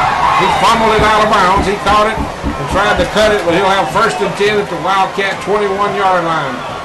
Nice throw and catch from Lane to Patterson. And he just fumbled it out of bounds on his way to the goal line and had a youngster in hot pursuit, and he tried to switch his hands, and when he did, it just fell out of his hands. As the old saying, it was a hot loaf of bread. We'll just hold it right here. We're going to take a timeout, and we'll just hold it right here. It's too close to halftime to go to a commercial break right here. West Point leading 21-0, and like I said, they might throw it. I thought they might just maybe run that minute 35 out, but they got a little bit greedy and it paid off. They're in business at the Wildcat 21-yard line. At times we throw it well. At times we drop it well. And other times we hold very well. That could drive a line coach crazy. A lot of times that ain't the line, though. A lot of times that's backs, flankers, and receivers doing that holding, because most of that holding has been coming on the outside. And, those are the guys that are not used to blocking as well as the linemen, and those kind of things can cause a little havoc. What do you say, Boone, man? All right, Mr. D, glad to see you, man. Good to see you, Boone. Sloppy first half, huh? Yeah, I can tell you, we can get those replacement refs. Boone's calling for replacement refs.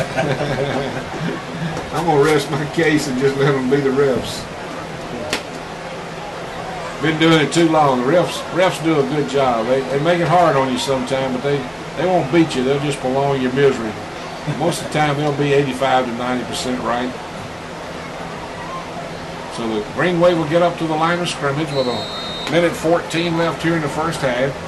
Lane barking out the signals. He's got his protector, Starks by him. Throws it up, hangs it up high for Williams out there. Williams goes up. Did he catch the football? No, but he got a pass interference call, I believe. So there'll be pass interference against the Wildcats, and most of the time Williams wins those battles against those cornerbacks. He's a big, tall, rangy kid. He can get up, and there'll be pass interference against the Wildcats, so the Green Wave will probably get about half the distance to the goal off of that. They're going to move it down to, let's see where they're going to spot it, around the 10, I imagine. Yeah, that's where they're going to spot it, about the 10-yard line. So it'll be first and goal at the 10-yard line with a minute 6 ticks left on the clock. The Green Wave will get their offensive up to the line of scrimmage. They'll get in a shotgun formation this time with the A-train at the helm. They'll have Burgess and Thomas in front of him. It's just like a 6-2, 7-2-1 with Lane flanked out away from everybody to be the man in motion on this. This is a new formation they just put in this week. Got Burgess and Thomas up as the blocking backs. You got the A-train back deep receiving the snap. And you got Tez right off the line of scrimmage to complete the backfield. You can either go in motion or block or go out or take it on a reverse or whatever. New formation put in by the West Point Green Wave for this ball game. So he waits the snap. He gives it to Lane. Lane cuts it inside, still on his feet. Jitterbugs toward the goal line. Can he get there? He got there. So Williams complimented Lane with a touchdown as Tez Lane took it in from about 10 yards out. He cut it inside, cut it back outside. Got a great block from Burgess inside to spring him. And Lane did the rest with his athletic ability, and the Green Wave lead it 27-0, and pretty well having things their way here in the second quarter. Clarksdale's really going to have to regroup to get back in this one. So El Toro will try to go 4 for 4. He'll wait the snap, ball's down. Lemus kicks it high in the air, right down Broadway. They got a 28-0 ball game. The big green out front. And the Green Wave will pretty well put their stamp on who the best football team here in the second quarter is. They've sort of taken care of business and built this lead out to 28-0 over the Wildcats out of Clarksdale, Mississippi. Anxious to see that Clarksdale band. I bet they're going to put on a good show, and I know Downtown Brown will have his West Point crew ready to answer. West Point leading this one 28-0. You know, I never thought I'd live long enough to. I watched Sherlock Holmes when I was a kid, and 60 years later, Watson's a woman. I never thought I'd live long enough to see Watson being a woman. It's a pretty good looking one, too. I say old, it ain't old chap no more. I say old girl. Oh, that's a new show on TV. That's what you do when you get old. You watch a lot of TV. So Sherlock Holmes is running mate. Watson is a woman now. Never thought I'd be able to see that, but quite a pretty good show. I like that new show Vegas too. Yeah. That's a good one on Tuesday night. I watch them on the reruns if I miss them. So Lemus will kick it away from the Greenway, leading 28-0. He'll come forward and lay the foot to it. He clubs a high one, not quite as long, but right down right to 5. That's where Youngster takes it in, comes straight up the middle, and the Greenway will harass him around the 24 and slap him to the ground right there. And Burgess again on the tackle. Burgess is having a field night on those tackles. Oh my goodness. In celebration, Patterson liked to hurt himself. He went high up over it. Saw a game last night where a cornerback came up and hurdled a receiver. Just went up over him and just hurdled him. Unbelievable. Never seen. You're talking about some springs, baby. They're making some plays. They got to get into the lead now. So Williams gets his ball club up to the line of scrimmage. He'll hand it off inside to Booker, and Booker will just take it straight ahead, and Ed Brown will just hog tie him right there and slam him to the ground. Easy Ed, I call it, but he's anything but easy. He's a man. Johnson also got a little assist there. Greenway got Denton Johnson in for giving their youngsters a rest here before halftime. This defense has really blossomed into, they're in a 3-man front now. They'll give it inside, and oh my goodness, Bennett and company and Ed Brown and Johnson at the bottom of that pile. So who is the youngster on the complete bottom of it, getting up from there? That was Logan. Boy, Logan's had a nice sophomore campaign. Well, we played 2 quarters here in West Point, Mississippi, and Freddie Reeves urging his teammates on. He's getting in them and letting them know how he feels, and we'll go to halftime with the Greenway leading the Clarksdale Wildcats 28-0. Let's pause a minute and a half on the Greenway Network.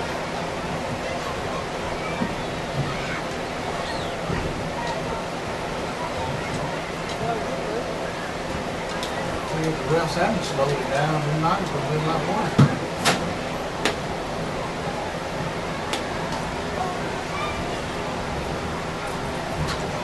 Can you hear me? Can you hear me, JB? Huh? Okay, you got to speak louder. I took my microphone off. All right, Red, here you go. Don't touch nothing. Just keep it like it is. Yes, sir. Good. What a sloppy first time. How many total penalties? 15? You don't even want to know. But I'm going to ask you. JB, how long we got? Alright. We're just trying to get ourselves situated in here.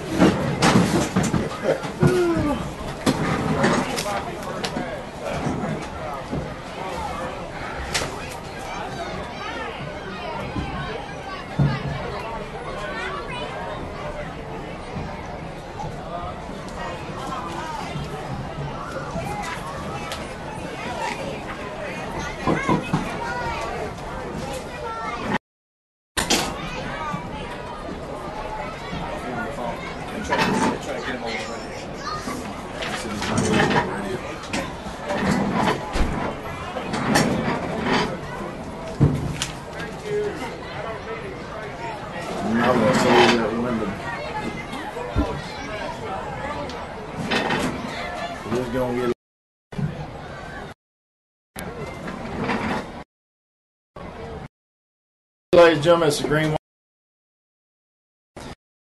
half of this game. If you like, is not, we have penalties right just in the first half of this game. Kind of a one-sided affair already with the Greenway up 28-0 at halftime. But like we said, it's been rough. It's been tough. It's been a lot of flags in this game. Kind of equal between the teams, but the slight majority actually going to the Green Wave right now, but that's not reflected in the score.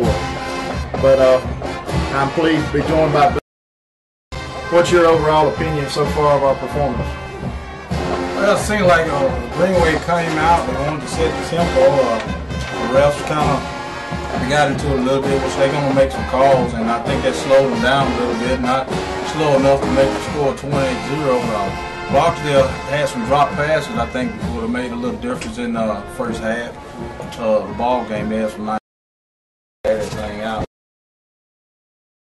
I agree with you. With us,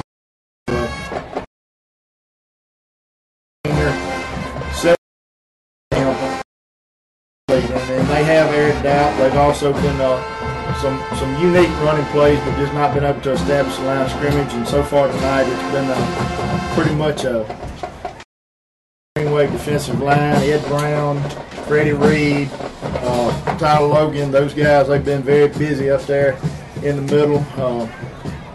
We're dealing with some other, so please pardon us for overall, like we said, 16 on the right down drive, capped off by a 12-yard run by Arias Williams. And then in the second quarter, the Green Wave continued on with a total of 3 touchdowns. A very good-looking play on the option pass to Josh. I think saw that the touchdown. That was a minute work.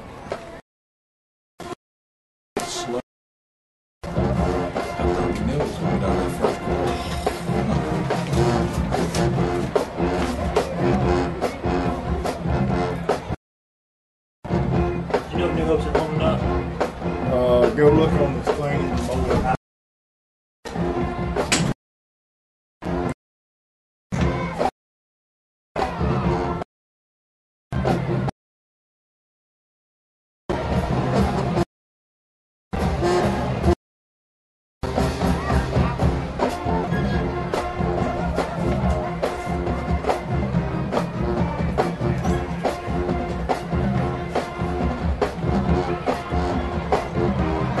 Welcome back, everybody. It's the Green Wave Halftime Show. Once again, this is Adam Leonard, Boone Lowry coming to you here from Hamlin Stadium, where the Green Wave have a 20 Wildcats. While we're away, they had one drive there. He's all on.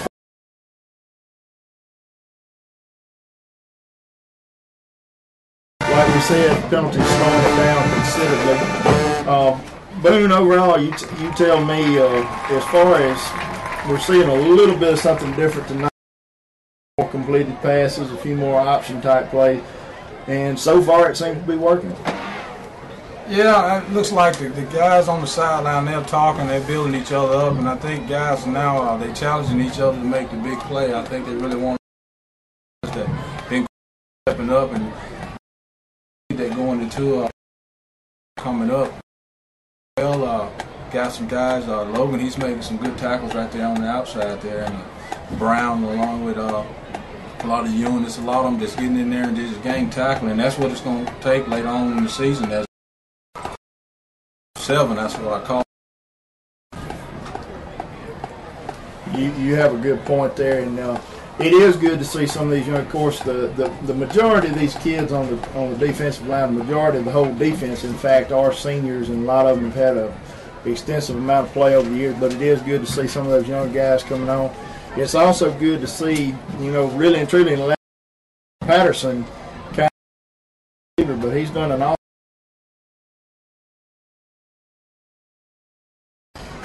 Kind of pass along a few things to you, ladies and gentlemen. Just some Region 1 5A scores here at halftime. What we have currently: Oxford hosting Lake Cormorant and up 19-0. New Hope trailing Hernando 7-0. In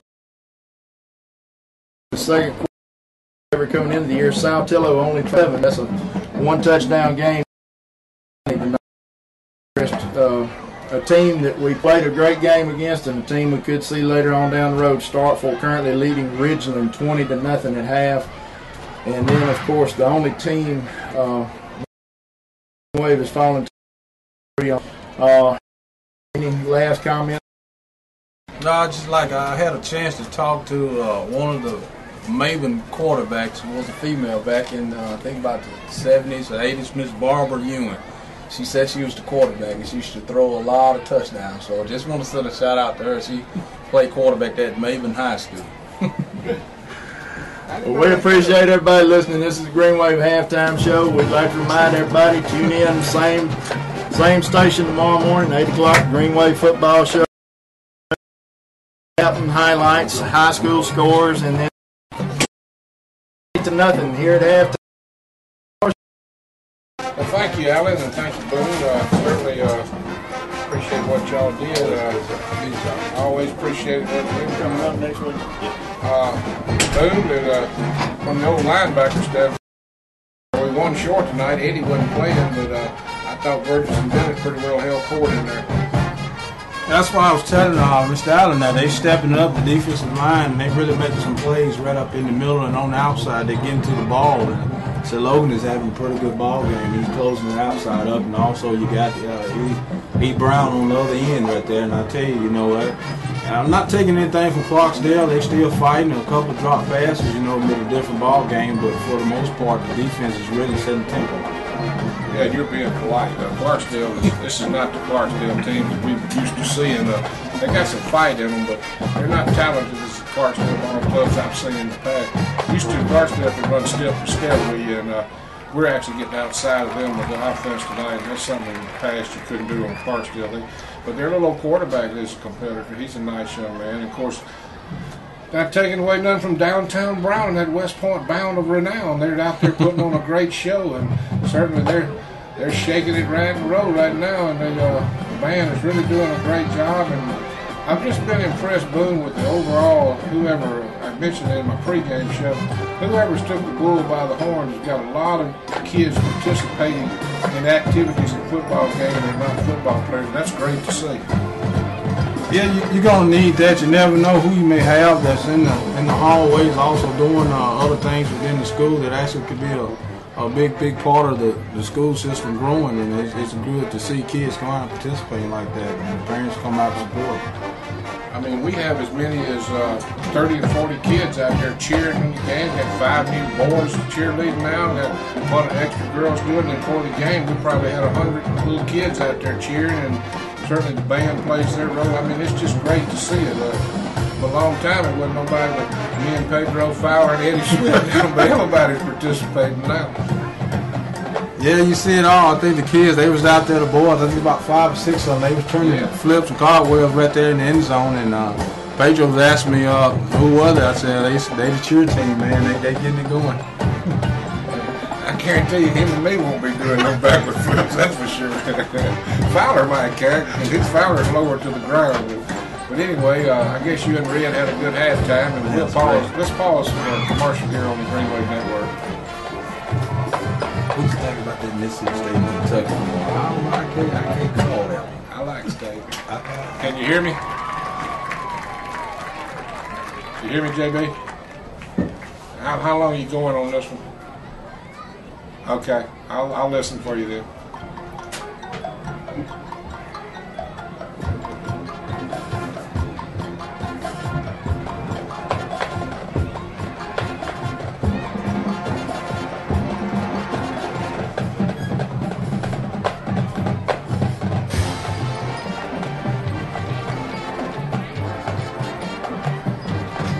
Welcome back, ladies and gentlemen. West Point holding a comfortable 28-0 lead here at halftime over the Clarksdale Wildcats. I'm Bud Boone, longtime voice of the Greenway.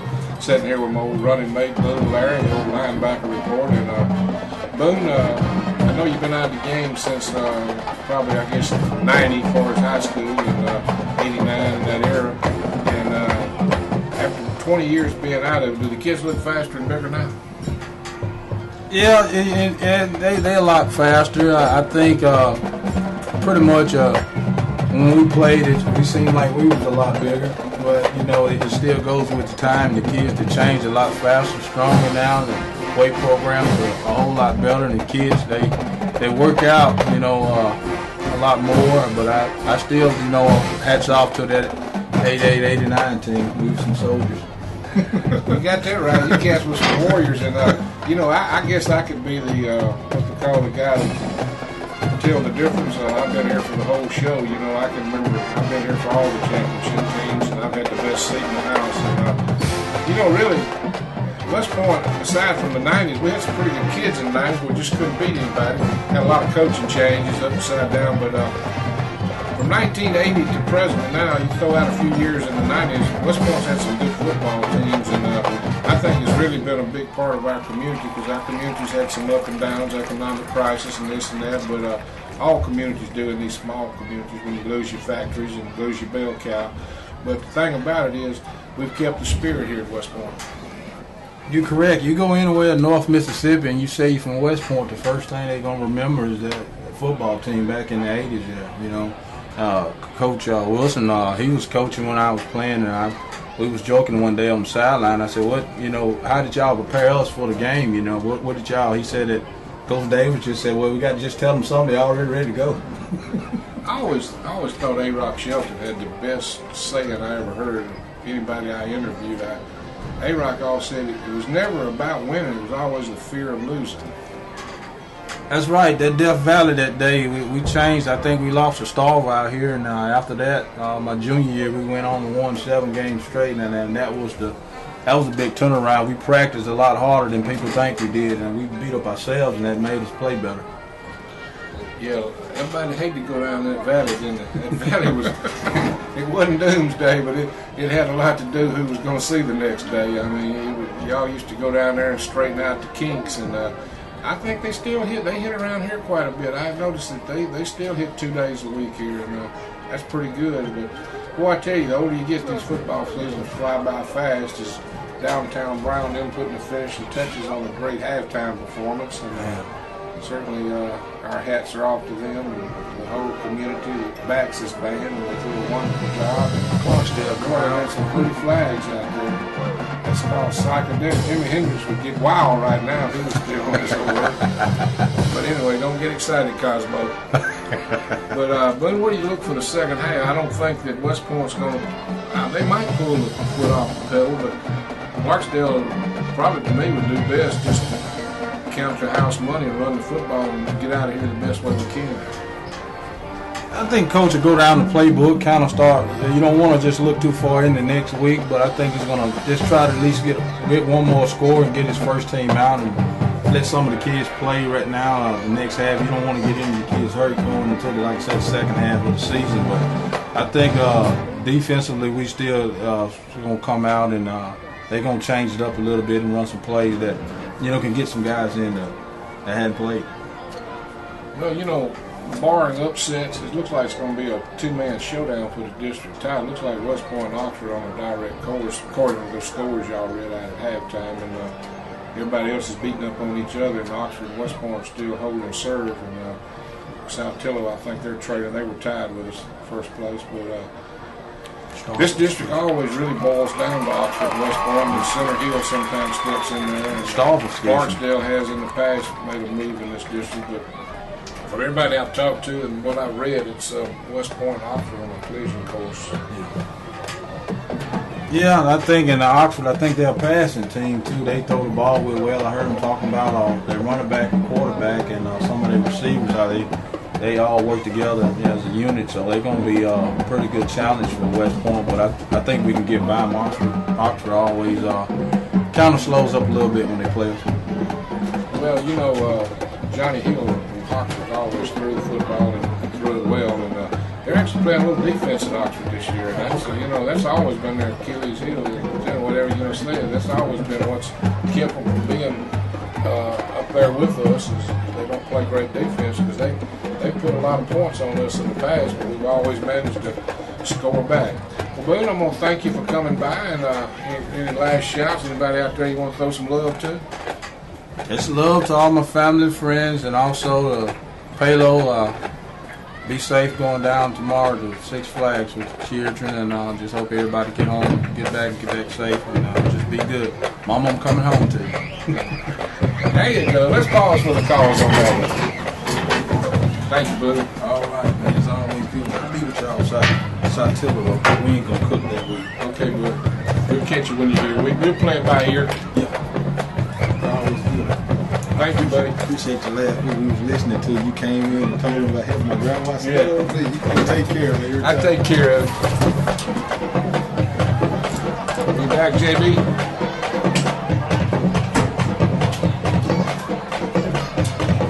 Yeah.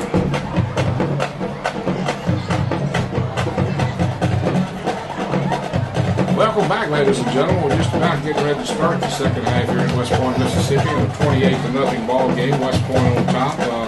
Getting a little chilly out here tonight. I understand it's going to be real chilly tomorrow morning. The Boy Scouts are camping out over at Kenny Deal's tonight, so I know the Carroll boys and company are having a ball over there, and hope they took enough clothes to stay warm. And I know Robert didn't, but anyway, he'll get and throw enough dirt over him to keep him close to being warm. They might let him stay in the tent. I don't know. It just depends. But he'll get them hands together like he likes to do, and he'll create a little friction there. But anyway, I hope they have a good time and brings back memories of camping out. Some good, some bad. It seems like every time you camp out, though, it's always wet. So we're just about ready to start the second half here in West Point. We're about 2 minutes away. West Point will receive the football. Supposedly they won the toss in the first half and deferred to the second half, already leading 28-0. And anxious to see how many kids will get in the ball game tonight. These are the kind of ball games you'll see kids inching up to the position coach once the score gets out of hand. But don't take nothing away from Clarksdale. I've seen some Clarksdale teams in the past and put some points on the board, but this is not the strongest Clarksdale team I've ever seen. Not from lack of effort, they just don't have the athletes they've had in the past. And they will be back. Clarksdale will always put out a lot of good football players, and they'll certainly be back to bring their kids to the dance. So Green Wave are getting their, looks like their receiving team out there. A-Train and Patterson and Howard all go back deep for the return. Papa Smurf, he's made it back to the sidelines. Hope he had a good halftime. I don't know who won between the Braves and the Cardinals, but the Cardinals were out front 6-2 at one time. As the Braves rallied, the Cardinals are probably going to, I think, will end up playing in Washington. The Giants and Cincinnati will hit it tomorrow. Whoever wins between the Rangers and the Orioles will play the Yankees, and Detroit will play, another team. Having a single homer right now. They'll come to me in a minute. Detroit Tigers and the Oakland A's. Well, who would have forgot the A's? They came out of nowhere to defeat the Texas Rangers in that, win that Western Division. And of course, Texas to be in the playoff tonight against Baltimore. So hats off to the Oakland A's as they took the smallest payroll in the history of baseball, in modern time baseball anyway, and really got it going in their direction. We're just about ready to start the second half. Everybody's in position. Hope you're in position. If you've already switched to TV or having a night out on the town with your loved one, have at it. I'll hold it down here for everybody. 28-0. They'll go out and get ready to count it down for the formation of who will kick off and who will receive. West Point's already indicated they're going to receive. So,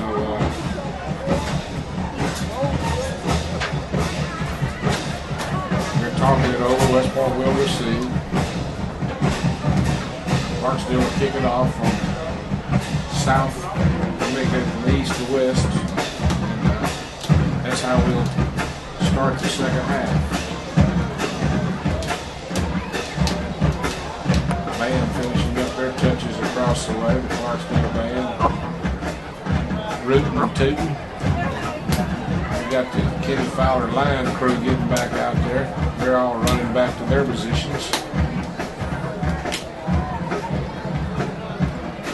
So the Green Wave will receive the football down here on the west end of the field. And Clarksdale Wildcats will come out and kick it off from the east end. Wildcats decked out in their Chicago-looking blue helmets with a big C on it. White jerseys, blue trim, blue pants, a little red mixed in. Green Wave in their solid all green, bonnet shirts trimmed with white.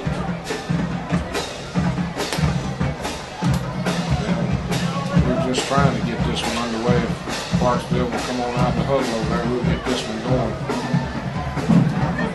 It's been a slow-moving contest, that's for sure, with all the penalty flags, etc. Crowd, still most of the crowd still here. I'm sure they'll be descending if this one gets out of hand. Clarksdale makes a ball game out of it. All 44 people from Clarksdale will hang in over there.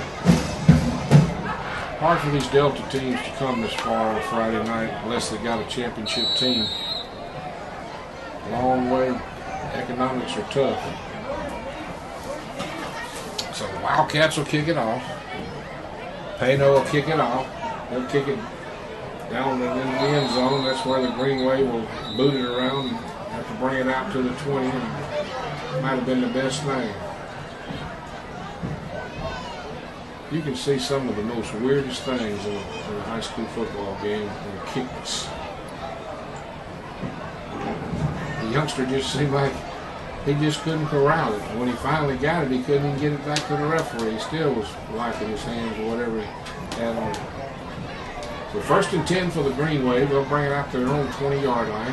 They'll check Forsyth, Hampton, Double D, Morton, Wesley, and TJ Miner up front. Tez Lane at the quarterback. Little Starks leading the side of him. He'll roll to his left. He's in trouble. Stops, dodges trouble, and throws it out incomplete. They'll bring up 2nd and 10. Had a whole host of receivers over here on the left side, but they flushed him from where he wanted to go, and when he looked back, he always seen was the middle, but he had 3 guys running empty over here on the left side that he could have got it over there, and they could have had a convoy. They'll bring 12 to this side. That's Wardlaw. They'll stay in a shotgun formation. Tez wants to throw it out here, complete to Miner. Miner will take it, rip it away, and I'll make that air read, make that A-Train. That's A-Train, 22, not 27. They stood him up to 25. He took it all the way to the 30 for a 1st down. So 1st and 10 is a big A-Train. Just took his would-be tackler with him and we're in business at the 30. They went. Somebody upstairs must have saw what I saw because they came right back over here to the left side and it was wide open. So they'll bring Prince to this side. Patterson will get the slot to that side. They'll get an I formation with Ewing the up back, A-Train the deep back. They'll give it to A-Train. He'll bounce it outside. This time Clarksdale was waiting on him right at the line of scrimmage and knocked him down. Nice tackle there by number 54, Chris Pittman. I like when they get over on our side a little bit. I can see the numbers better, see what's happening. Just underway here in the 3rd quarter. Clock's the only enemy West Point Scout. They just need to run the clock out and get out of Dodge with this victory. Just started the 2nd half. Wardlaw on one side. They'll take Prince and put Miner over there and put Williams in a slot and get a shotgun formation. They'll bring Patterson in motion. They'll give it to Patterson, looking for a block. Cuts it up inside, still on his feet, bounces to the outside, got to 35. Still trying to get yardage. Down the sideline, just fighting for every ounce of ability guy and gets a standing ovation from the crowd. So it'll be 1st and 10 for the Big Green as Patterson takes it out to the 43 with no penalty flags. We've played a minute and a half and no flags. So 1st and 10 at about the 43-yard line. Trainer going across the other side of the field. Gil Cochran going over to check some youngster out. It'll be 1st down. We'll spot it down to 43. Lane barks out his signals. Drops straight back. Rolls back. Flips it out here. Complete to Miner. Miner's got it in Clarksdale territory at about the 48-yard line. And Lane to Miner's become a top receiver for the Green Wave here in the 2nd half of the season. They're really trying to get the football to the big tight end, and he's responded with good yardage. He picked up 8 on the play, and it'll be 2nd and 2. Here come Josh Ewing in the ball game. They'll give the A-Train a break, give him some air. So they'll get Ewing out here in a slot. Lane will stay in a shotgun formation. He'll move Patterson and Prince to both sides. They'll bring Ewing in motion. They'll give it to him. Penalty flags on the play. He's down the sideline. He's trying to house it again. They'll drag him down at about the 24. But they call holding right away against the Green Wave. We've held on that play all night long. And you know what? We're going to have to correct that too, because if we're going to, they're going to call illegal motion this time. We're going to bypass the holding. They're going to say we cut up the field too early. Motion. Going to draw a 5-yard penalty. Like it's second down and 7, and wiped out a great run by Ewing. Well, if I had to give report cards right now, Josh Ewing has really become one of the most improved skill people we've got. Him and number 3, Patterson, they both have stepped their game up. A-Train will come back in the game, and Josh Ewing is beginning to get the attention of the coaching staff, the fans, and the announcer. Second down and 8. A-Train the deep back behind Starks. Lane barks out his signals. They'll give him inside. Boy, Clarksdale just stood that up. Jones and McCann just there to make the tackle for the Wildcats. They just stood it up right at it. Never had a chance. As soon as Lane stuck it in Starks' belly, the whole front wall for Clarksdale was right there. You know, that's a play we haven't really had much success in the 2000s. Boy, we used to run that play. I take that back. The early 2000s, we ran it to perfection with Wells and Dennis Allen was the head coach. We hadn't had any luck with that play for a long, long time. They'll bring the train in motion. They'll give it to the train. They'll fake it to the train, rather. Lane keeps it. Jitterbug still on his feet, trying to get outside, fighting for it. Had the first down, gave it up, might have it back again. He faked it inside to the A-Train, kept it himself. And when he gets to flinging those legs and arms, you don't know which way he's going. He had the first down at one time, then he cut back again and gave it up, and then he tried to regain it again, and now they're going to have to measure.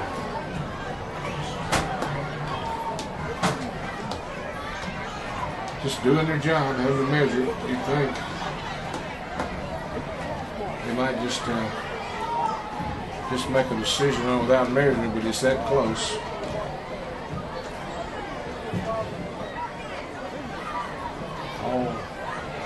Going to be short the length of the football, so that'll bring up 4th down and short. And I don't think Chambers and them will kick it away, lead 28-0. Clock running, we'll start the clock again at the 8:27 mark.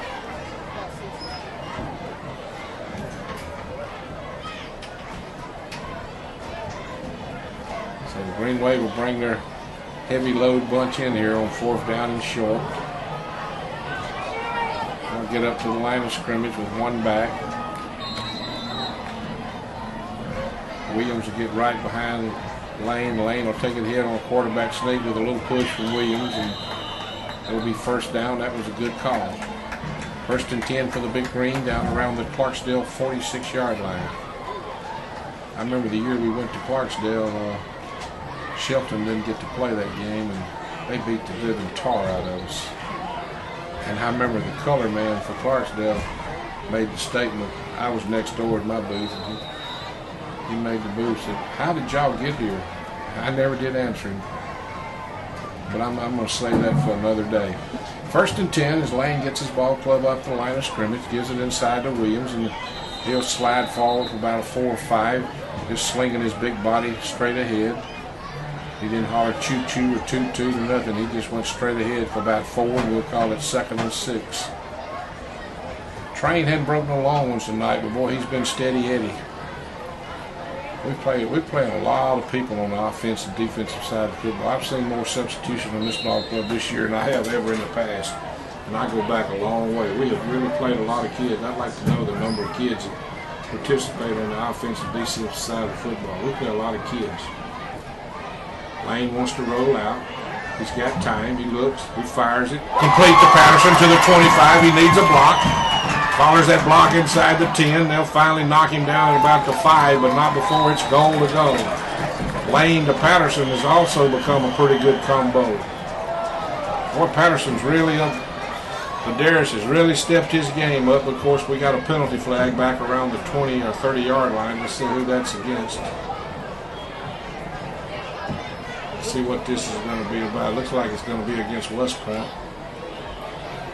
Or is it? They brought the football back. That's a pretty good indication it's going to be against West Point.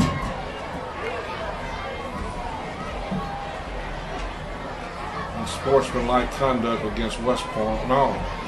Sportsmanlike conduct against Clarksdale. So, what are they going to do? Where are they going to put the football? They're going to put it down on the 5 for sure. Now what are they going to execute? They're going to have to talk it over. As soon as they get through talking it over, folks, I'll let you know what they know, because right now I don't know that they know what they know. They're going to move the chain, so Patterson's going to get credit for the reception. He pointed to Clarksdale, but I think he meant West Point. Oh, here we go again now. Here we go. Unsportsmanlike conduct against West Point. It'll be 1st and 10 at the 20-yard line. So they're going to penalize West Point back from the 5 to the 20. So that's what the situation will be.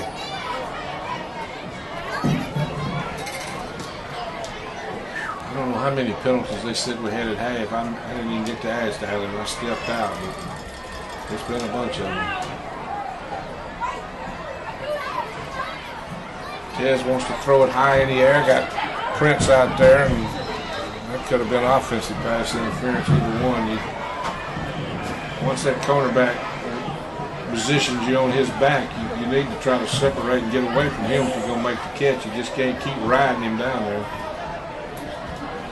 But thank goodness the ball was thrown to where neither one of them could catch it. So 2nd and 10 from the Clarksdale 20-yard line. West Point leading 28-0.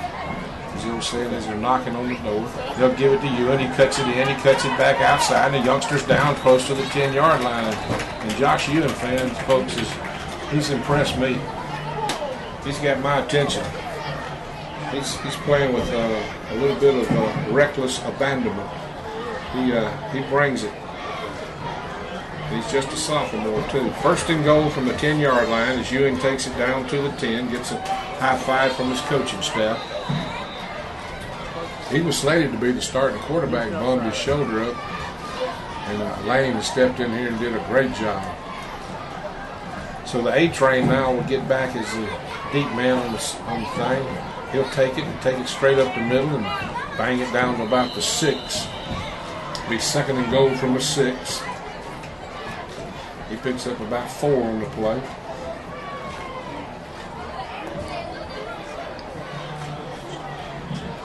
Bring youngsters in from the sideline. Ewing and Wardlaw will check back in and give the A-train and Prince a rest. Williams is a team player. He's a stud horse, but he don't mind sharing the glory. He'll share the load. When it's close, he won't hardly ever leave the field much. So Lane barks out his signals. He'll pitch it to Ewing around the right side. He cuts it inside, fights toward the goal line. Did he get there? Touchdown, Josh Ewing. So 2 weeks in a row, Josh has he's done something this year that nobody else has done that I know of. He's received a touchdown, he's ran a touchdown, he's threw for a touchdown. So he's got the trifecta. That'll blow it out to 34-0. We had to wake the kicker up to get him out there. He was probably El Bordo'd. So he'll come out, El Toro will try to kick the extra point. He was a great kicker, one of the greatest we've ever had. You get it right down the broad. 35-0. Olay as Lemus adds the 5th extra point of the night to make it 35-0. With 5:30 left in the 3rd quarter as Josh Ewing finished off that drive. So he took it in from about 6 yards out. And now, like I said, he'll get rewarded. Him and his mates will get to go down on the kickoff team. So the Green Wave comfortably out front, 35-0 over the Clarksdale Wildcats. Some fans beginning to descend, and rightfully so, and understanding. Face Alexander tells them all by face will stay the last whistle.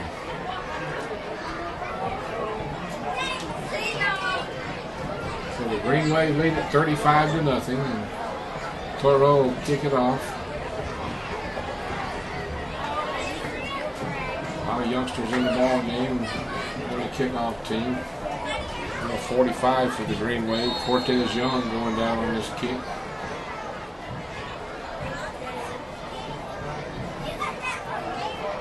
Cortez giving Bennett a rest. So the Green Wave will get ready to go. Here they go.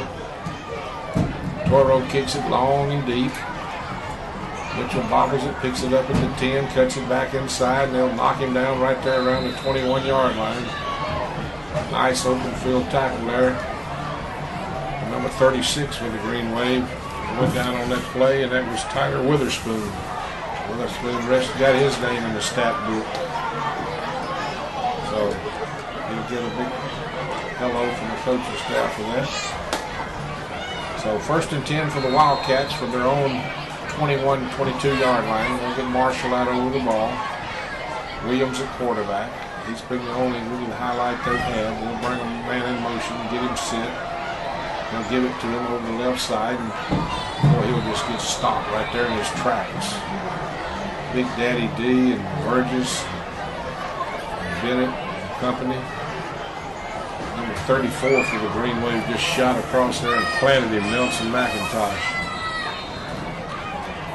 Our AJ and Nelson, they hadn't had a lot of action tonight. They were playing the safeties, and really Clarksdale just hadn't put up much of a threat offensively. Haven't even our front people have just stopped them before they've gotten that far. So they'll fake it inside, and Williams better wish he'd give it because Bennett and Big Daddy D just crush him down there. Look at Daddy D. He thinks he's at the prom. He gets up doing the razor blade, whatever you call that. Daddy D Gallion. Daddy D got a little stroke in his step tonight. He's dancing bear out here tonight. 3rd down and long for the Wildcats.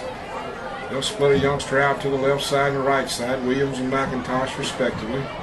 They'll get up under center this time. Williams with one lone back behind him. He'll fake it, throw it down the middle to his safety, and AJ intercepts it. Nice play by AJ. He stayed at home. AJ, he read that one like a book. And right now, the green can do no wrong, and Chandler's like that. So the Green Wave will take over at the Wildcat 44-yard line. And folks, I don't want to say that we're running the score up. We ain't forgot that whooping at Clarksdale about 6 years ago, whenever it was. They beat our britches off and really celebrated on us. I want to say that was back in 2000 and somewhere in the middle 2000s. Well, you can try to figure it out without Robert Harrell and Don Permitter here. So Ewan will go to quarterback. He'll give it inside to Ewan, and the other Ewan will take it down to the 40 and pick up 5. That's Bradley Ewan. Moves him over to the offensive side, and he started the season at tackle. He's moved over to that side. Good to see Bradley in there. He was at left tackle and he hurt his leg, and they done moved him to blocking back. He plays a lot of fullback for him. So Ewan will give it inside to Patterson, and Patterson will drop it on the ground this time. Looks like Clarksdale got it. Number 12 getting a little hyper there for the Wildcats. He's a senior. Clarksdale only has 14 seniors, so they should have a lot of kids coming back next year. I remember the old saying, one year some team went 0-10, and the sports writer said, "Coach, you got 40 kids coming back next year." He said, "Yeah, thanks a lot." So, it depends on how you interpret that coming back. They went 0-10, is what he was making reference to. 1st and 10 from the 40. As Williams gets his ball club up to the line of scrimmage, he'll mark out his signals. He'll give it inside to Minor, and he'll bounce it to the outside, still on his feet. And this might be the longest run of the night for Clarksdale. It is 10 yards out to midfield before Burgess and company pull him down. So that's the longest run of the night for the Wildcats, and they'll be right at the 1st down. I remember when they hired Lee Corso as coach at Indiana, he told the alumni, says, "I'm going to bring you a championship team here to Bloomington." He looked at him and said, "Coach, are you crazy?" He said, "No, I scheduled Southern Cal for next year." They had won it the previous year. They will come into bloom. You get it, catch it on. So Williams will hand it inside, and he'll fight again. That's Jordan. Jordan will get the first down, and will be down in Green Wave territory at about the 47. I believe this is the first time they've been in Green Wave territory all night, and we're 2 minutes left here in the third quarter. They've been pinned up all night. Clarksdale had to fight from behind all night long. But 1st and 10 for the Wildcats from the Green Wave 46-yard line. Green Wave defense getting a little lax here. I'm sure they'll have to do a little tighten up right here. Leading comfortably 35-0. Williams will fumble on the play, and the Green Wave should be on that one. They do. Randall recovers it. They bounced it right out of that running back, and Jordan give it up right there, and begrudgingly, but it flew in the air, and Devonta Randall was Johnny Alert right there on it, and the Green Wave were in business at their 42. They're going to bring their offensive unit back onto the field, and oops, 35-0. West Point still got their first team line in there. They got their second team backs. So they'll have Ewan at quarterback. Ewan drops straight back, wants to throw it out here, complete to Wardlaw. Nice throw and catch to the 49-yard line. Folks, this young Josh Ewan is growing up right in front of our eyes. He is the future. We're still, I guess, is that you, JB? We're still on the air, aren't we, baby? Okay. Mr. Calvert, give me my signal. So we'll put Patterson in the slot to the right. Ewan will bark his signals, take it on the keeper around the right side. He'll take it inside the 45 for the first down around the Wildcat 44.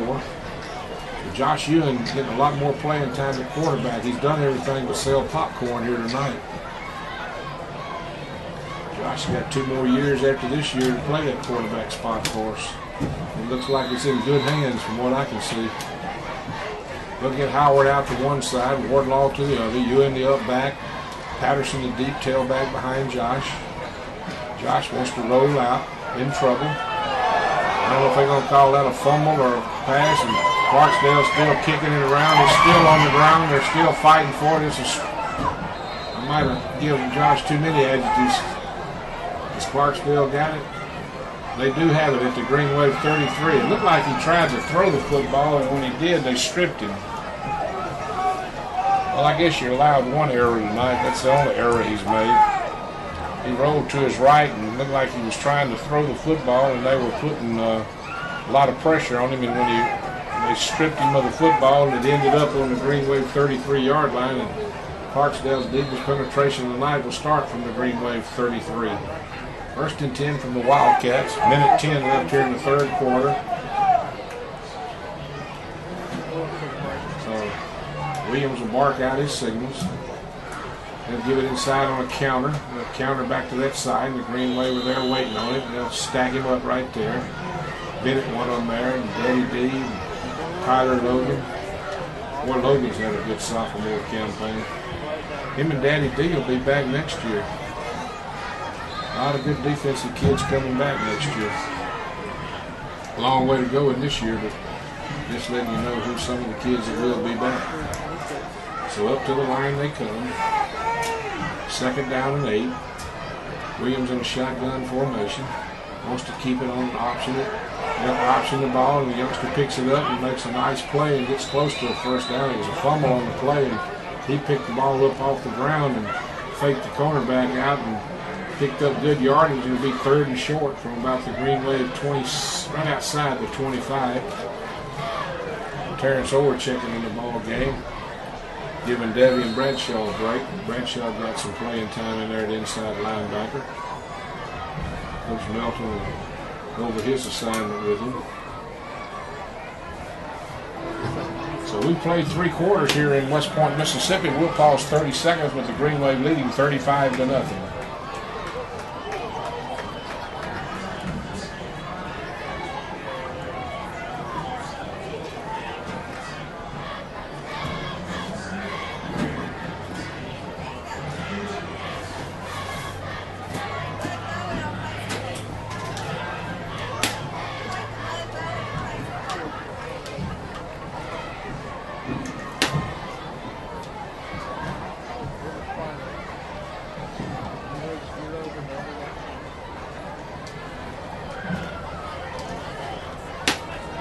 Welcome back, ladies and gentlemen. I've been giving you quite a little anecdote here tonight.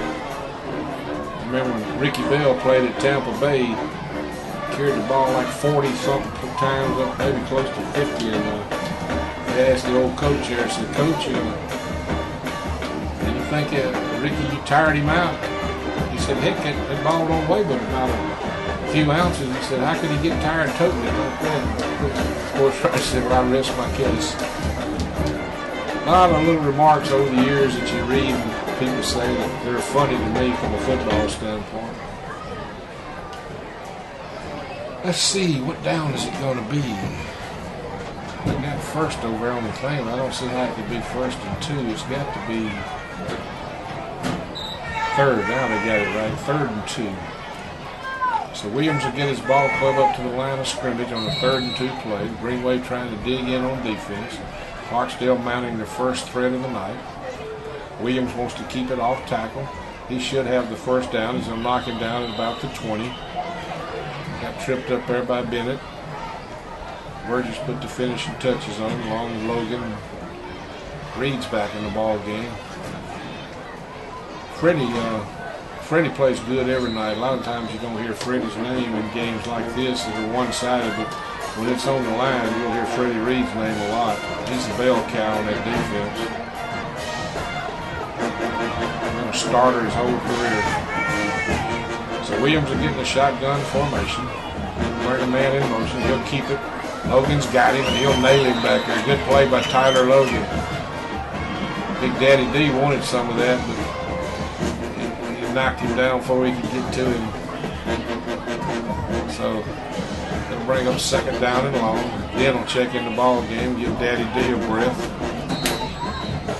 Daddy D and Lyndon Johnson, they both play a lot in there. They alternate with Dent, company. Reed, Brown, and Logan are the bell cows in there. Those other 3 are steady Eddie with them. So they'll bring up 2nd down about 12. They'll bring a man in motion. They'll fake it to him. Williams drops straight back. Wants to throw out. Got a man out there and just overshoots it incomplete over there in the paramedic section. So that'll bring up 3rd down.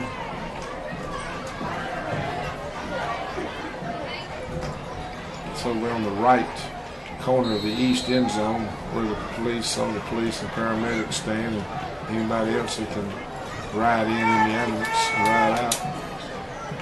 That'll bring up 3rd down about 12.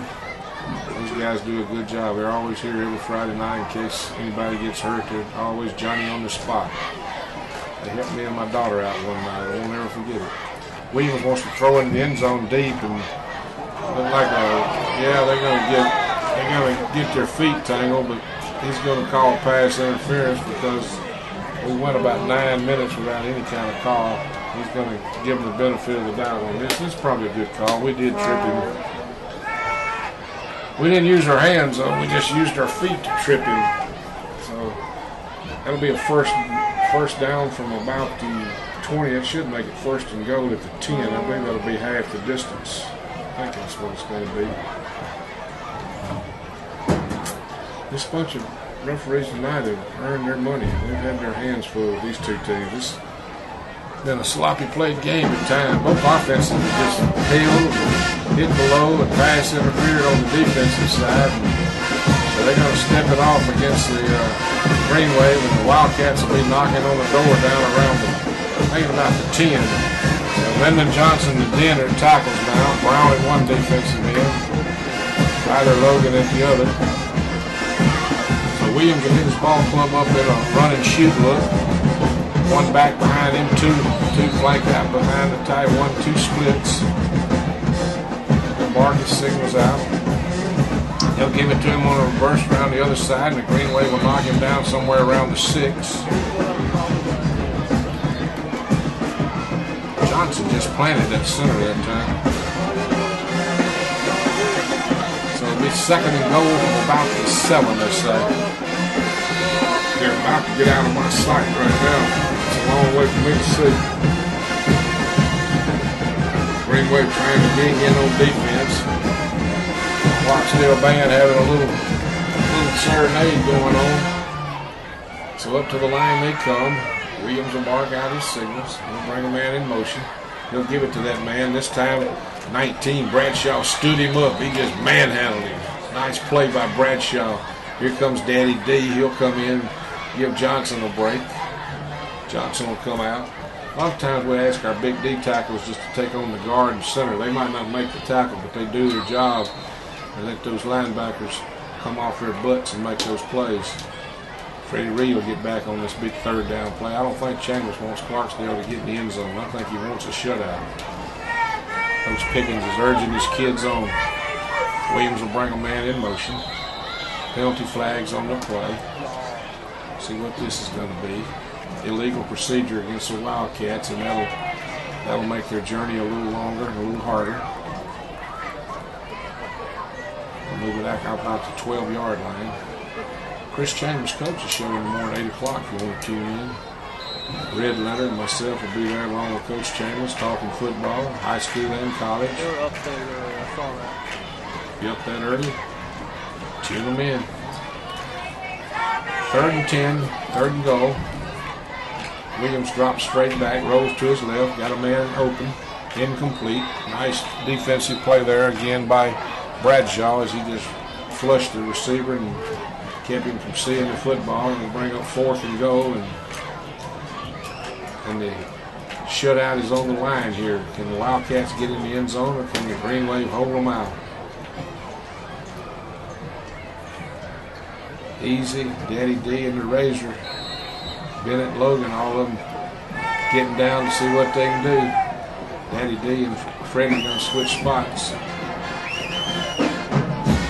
Williams gets a bad snap, he gets it down, throws it high in the end zone. They'll be going for it.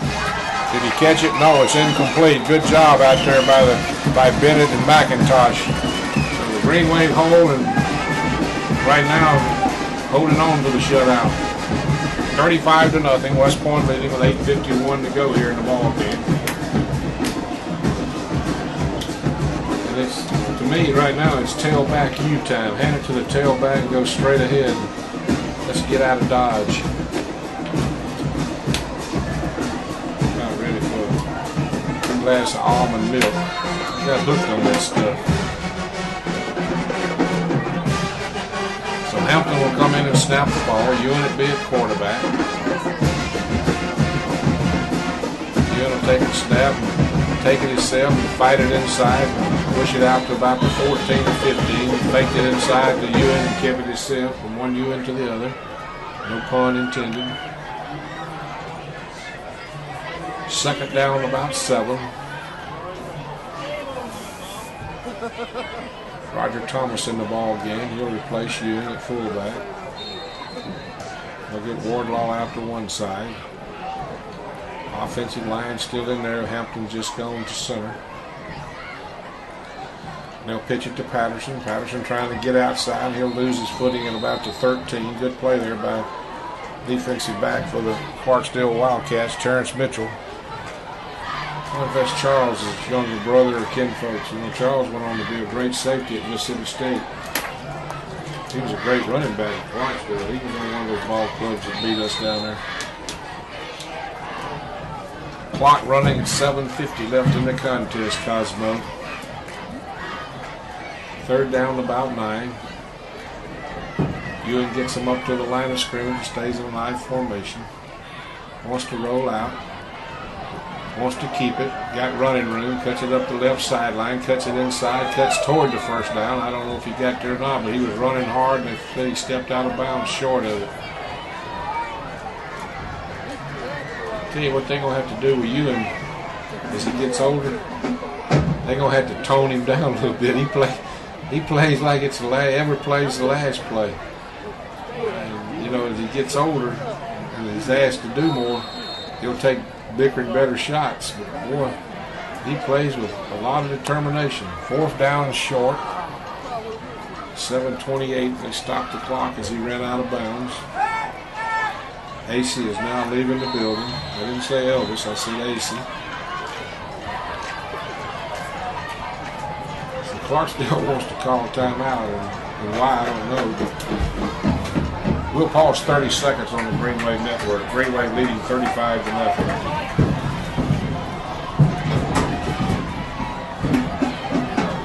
I think they have broke a fight out. I think they're fighting in the stands.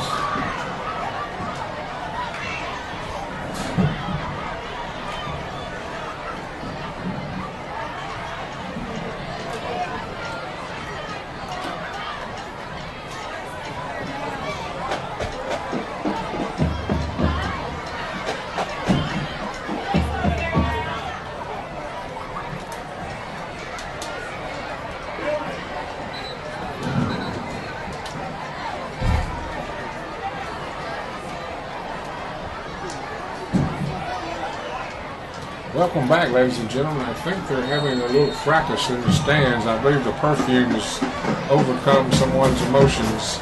The youngsters are scuffling over there. El Toro Loco wants to kick it away, soccer style, and a great kick. Going to kick it down about the 40 where a youngster picks it up. He'll run it out of bounds. Thank goodness West Point didn't hit him. Thank you, West Point, for not hitting him out of bounds. Nice kick by Lemus. He kicked it to about the 40. About a 43-yard rugby-type kick, and if the guy hadn't fielded it, it would have went further. He returned it out to the 50. So that'll be 1st and 10 for the Wildcats, and I think the Law's got it underhand over there. They got it under control.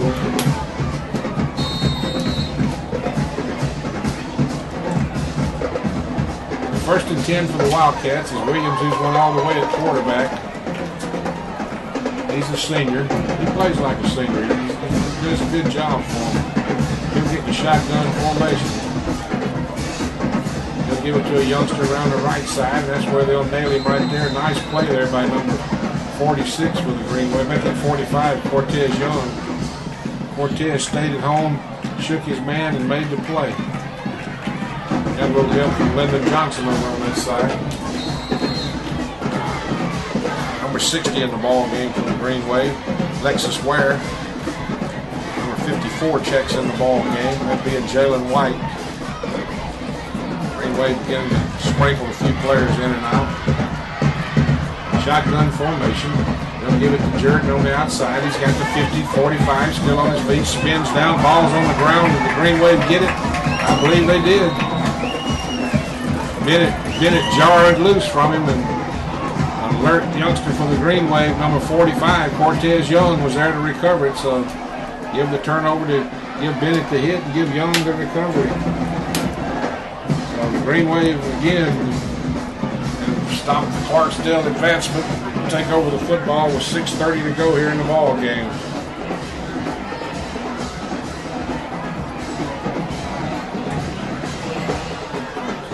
West Point offensive unit will check in the ball game. They're trying to get some new youngsters in here. Let's see. Looks like Keys is coming in the ball game. Number 40, number 64, Josh Coggins. I'll pick them up as we go. They'll give it to Ewan up the middle, and he'll bounce his way up through there, fighting his way. Still, they can't get him down out to about the 47-yard line. He took the handoff from Dason Thompson. Thomas, the quarterback. His son, Thomas. Number 13's in the ball game. Javante Harris. Wesley's in the ball game. Number 50 and 55, respectively. That's Birchfield and Deion Shelton over on the left side.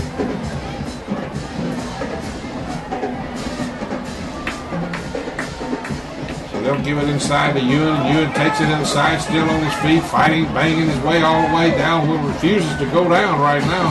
They'll finally knock him down around the 35 of Clarksdale. So nice individual effort there by Josh Ewing. Number 64 is in the ball game, as I called out Josh Coggins.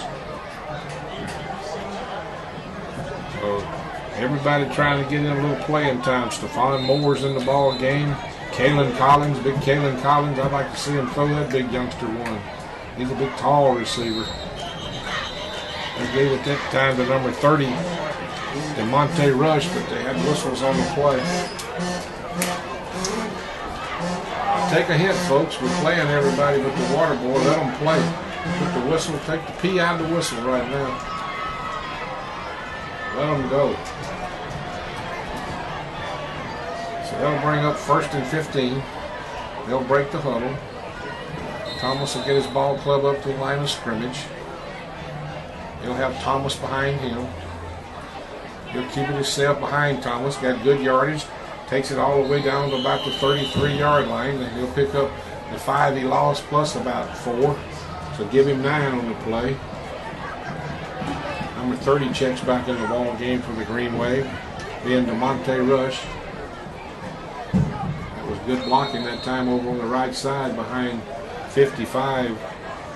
Shelton and Keys, number 40, are tied in. They sprung him a little hole there. And come on, guys, put the flags up. Let them play. Let them play. Let them play, fellas. Illegal procedure. 4:51. Yeah, they're going to move a little bit, but just let them play. They practice all week to get this opportunity. Don't spoil it for them. Ronald Carter checks into the ball game. I'll get Carter out to the left side. I'll get Stephon Moore to the right side.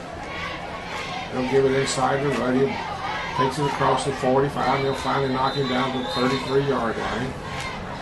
And behind that right side over there, behind Coggins and Keys and company over on that side. Put it down about the 33-yard line and bring up 3rd and 8. As the old saying is, run, clock, run. Put the flag up and take the P out of the whistle. They'll get Carter to one side and they'll bring Shelton to this side. Thomas is back. He throws out here and incomplete. Roger Thomas just crushed that defensive end. That's one thing Roger Thomas can do. He can crush you. So the Green Wave on the 4th down will go for it. They'll bring their kids in the ball game. They'll make substitutions here. They'll break the ball out. They'll get up to the line of scrimmage. Tight end to the right side. Thomas takes it, keeps it himself, puts it inside, still on his feet. He should have the 1st down. I think he'll have the 1st down. Great run by Thomas as he came on that right side. Again, over there behind Keys and Coggins on that side. And they gradually got a little help from the play. Comes Swag Fuller in the ball game. Swag will check in the ball game. Number 65, he'll come in the ball game. Number 43 will check in for the Green Wave. That'll be in Cal Porter. Bradley Ewan, excuse me. They changed uniform. They'll give it inside to Bradley, and they'll stand him up this time.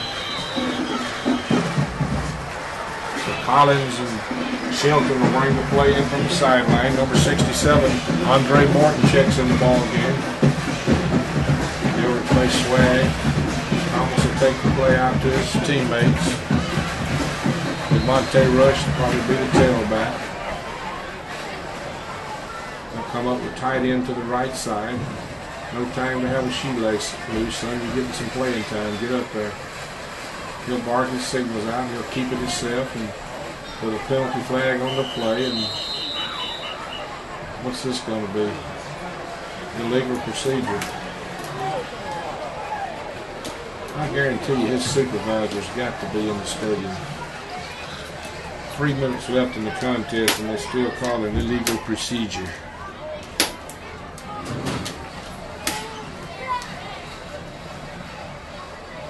So this will make it 2nd and long. We're trying to get the game over and play some kids, and they're prolonging the misery. Thomas gets his ball club up to the line of scrimmage. He's got Ewing and Rush behind him.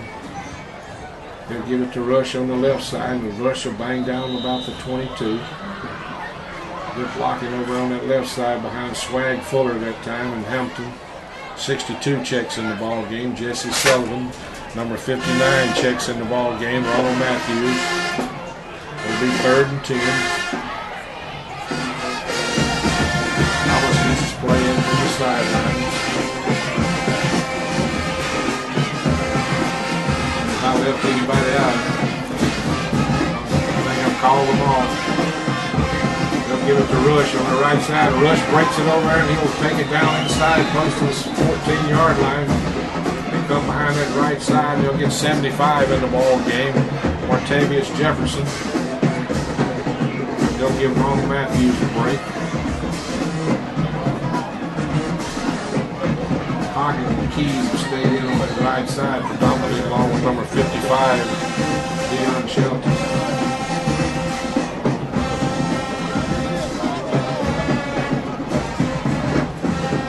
They'll get Thomas wants to keep it. Runs it inside the 10, down to about the 8. He should have the first down. Jesse Sullivan's the center. Jesse's snapping the ball. Thomas to get the play from the sidelines. The second team would like nothing better than put one on the board. I'd like to see them take a knee, but they're not. They're going to let these young ones go for it.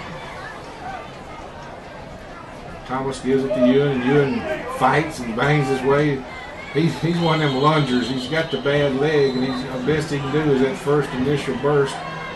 Swag will come out of the ball game. 67 will come in the ball game. Morton. Swag is blocking hard over on that left side that time, and Ewan went in behind Hoggins and company. They'll come up to the line of scrimmage. They'll put the tight end Keys to the right side. They'll split a youngster to the left and flank one to the right, stay in an I formation. They're trying to give Ewing a chance to get in the end zone. He's getting close. He's down to about the 1. They want to see Bradley score. 42 ticks left.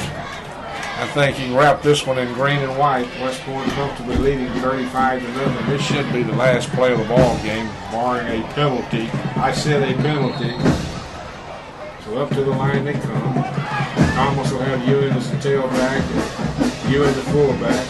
They'll give it to Ewan, and I don't think Clarksdale's going to let him in there, are they? He's in there. They got him a touchdown. Well-deserved touchdown for Bradley Ewan. I know he's most appreciative. They appreciate him for what he's doing, playing on that bad wheel, and he started off as a starting left tackle and banged his leg up, but he refused to go down. Nice to see Coach Casey Wilkes putting all his offensive linemen in there, and they did a great job. West Point leads 41-0 with 15 ticks left, and new youngster going to kick the extra point. That looks like Omar Lemus. That's the younger brother.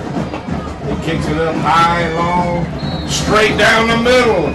Dose got him one. Toro's number 1, but Mario's number 2. He's the Dose brother, number 2 brother. All right. Ole for Omar. I guarantee you, El Cabeza es muy largo right now. His head is very large, as he's very appreciative of that. And the kick was bonito, very pretty. I'll call some of this game in Spanish. A little bit I know. West Point leading it 42-0.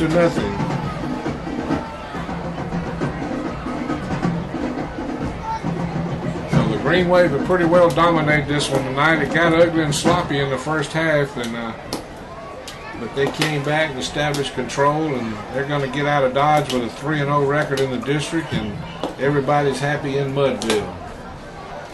They'll turn out the lights, the party's over, as old Don used to say.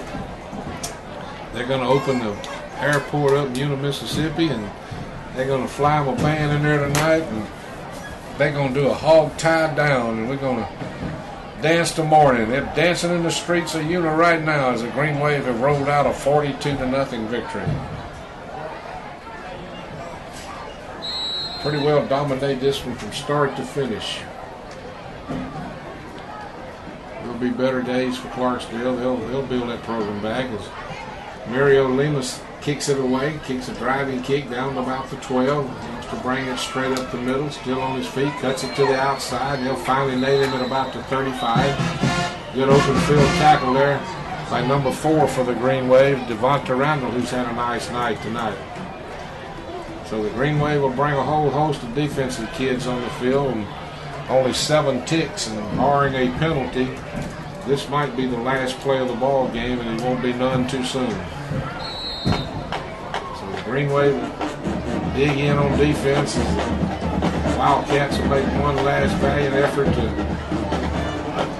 get something going. They'll hand it off to a youngster. Green Wave will run him out of bounds, and all times we're going to have to run another play. clock operator should have won that battle. He should have closed his eyes on that one. So we'll snap it one more time, and then we can celebrate. West Point 42, Clarksdale nothing. You probably hadn't heard that score in a long time. It's usually not the case when these two get together, but our program will stay at the top and Clarksdale's rebuilding. So they'll give it to Jordan around the left side. He cuts it outside, and they'll finally get him right there. It's number 38 and 35 respectively. Steve Vance and Devontae Harris knock him down, and that's how we'll end it here in West Point, Mississippi. Final score, the West Point Greenway 42, the Clarksdale Wildcats nothing. We'll just recap it here real quick. Next week, West Point goes to South Tillow in a big district ball game. And then there'll be Center Hill, Oxford, New Hope down the stretch. So right now, the Greenway will establish herself as one of the favorites here in the district.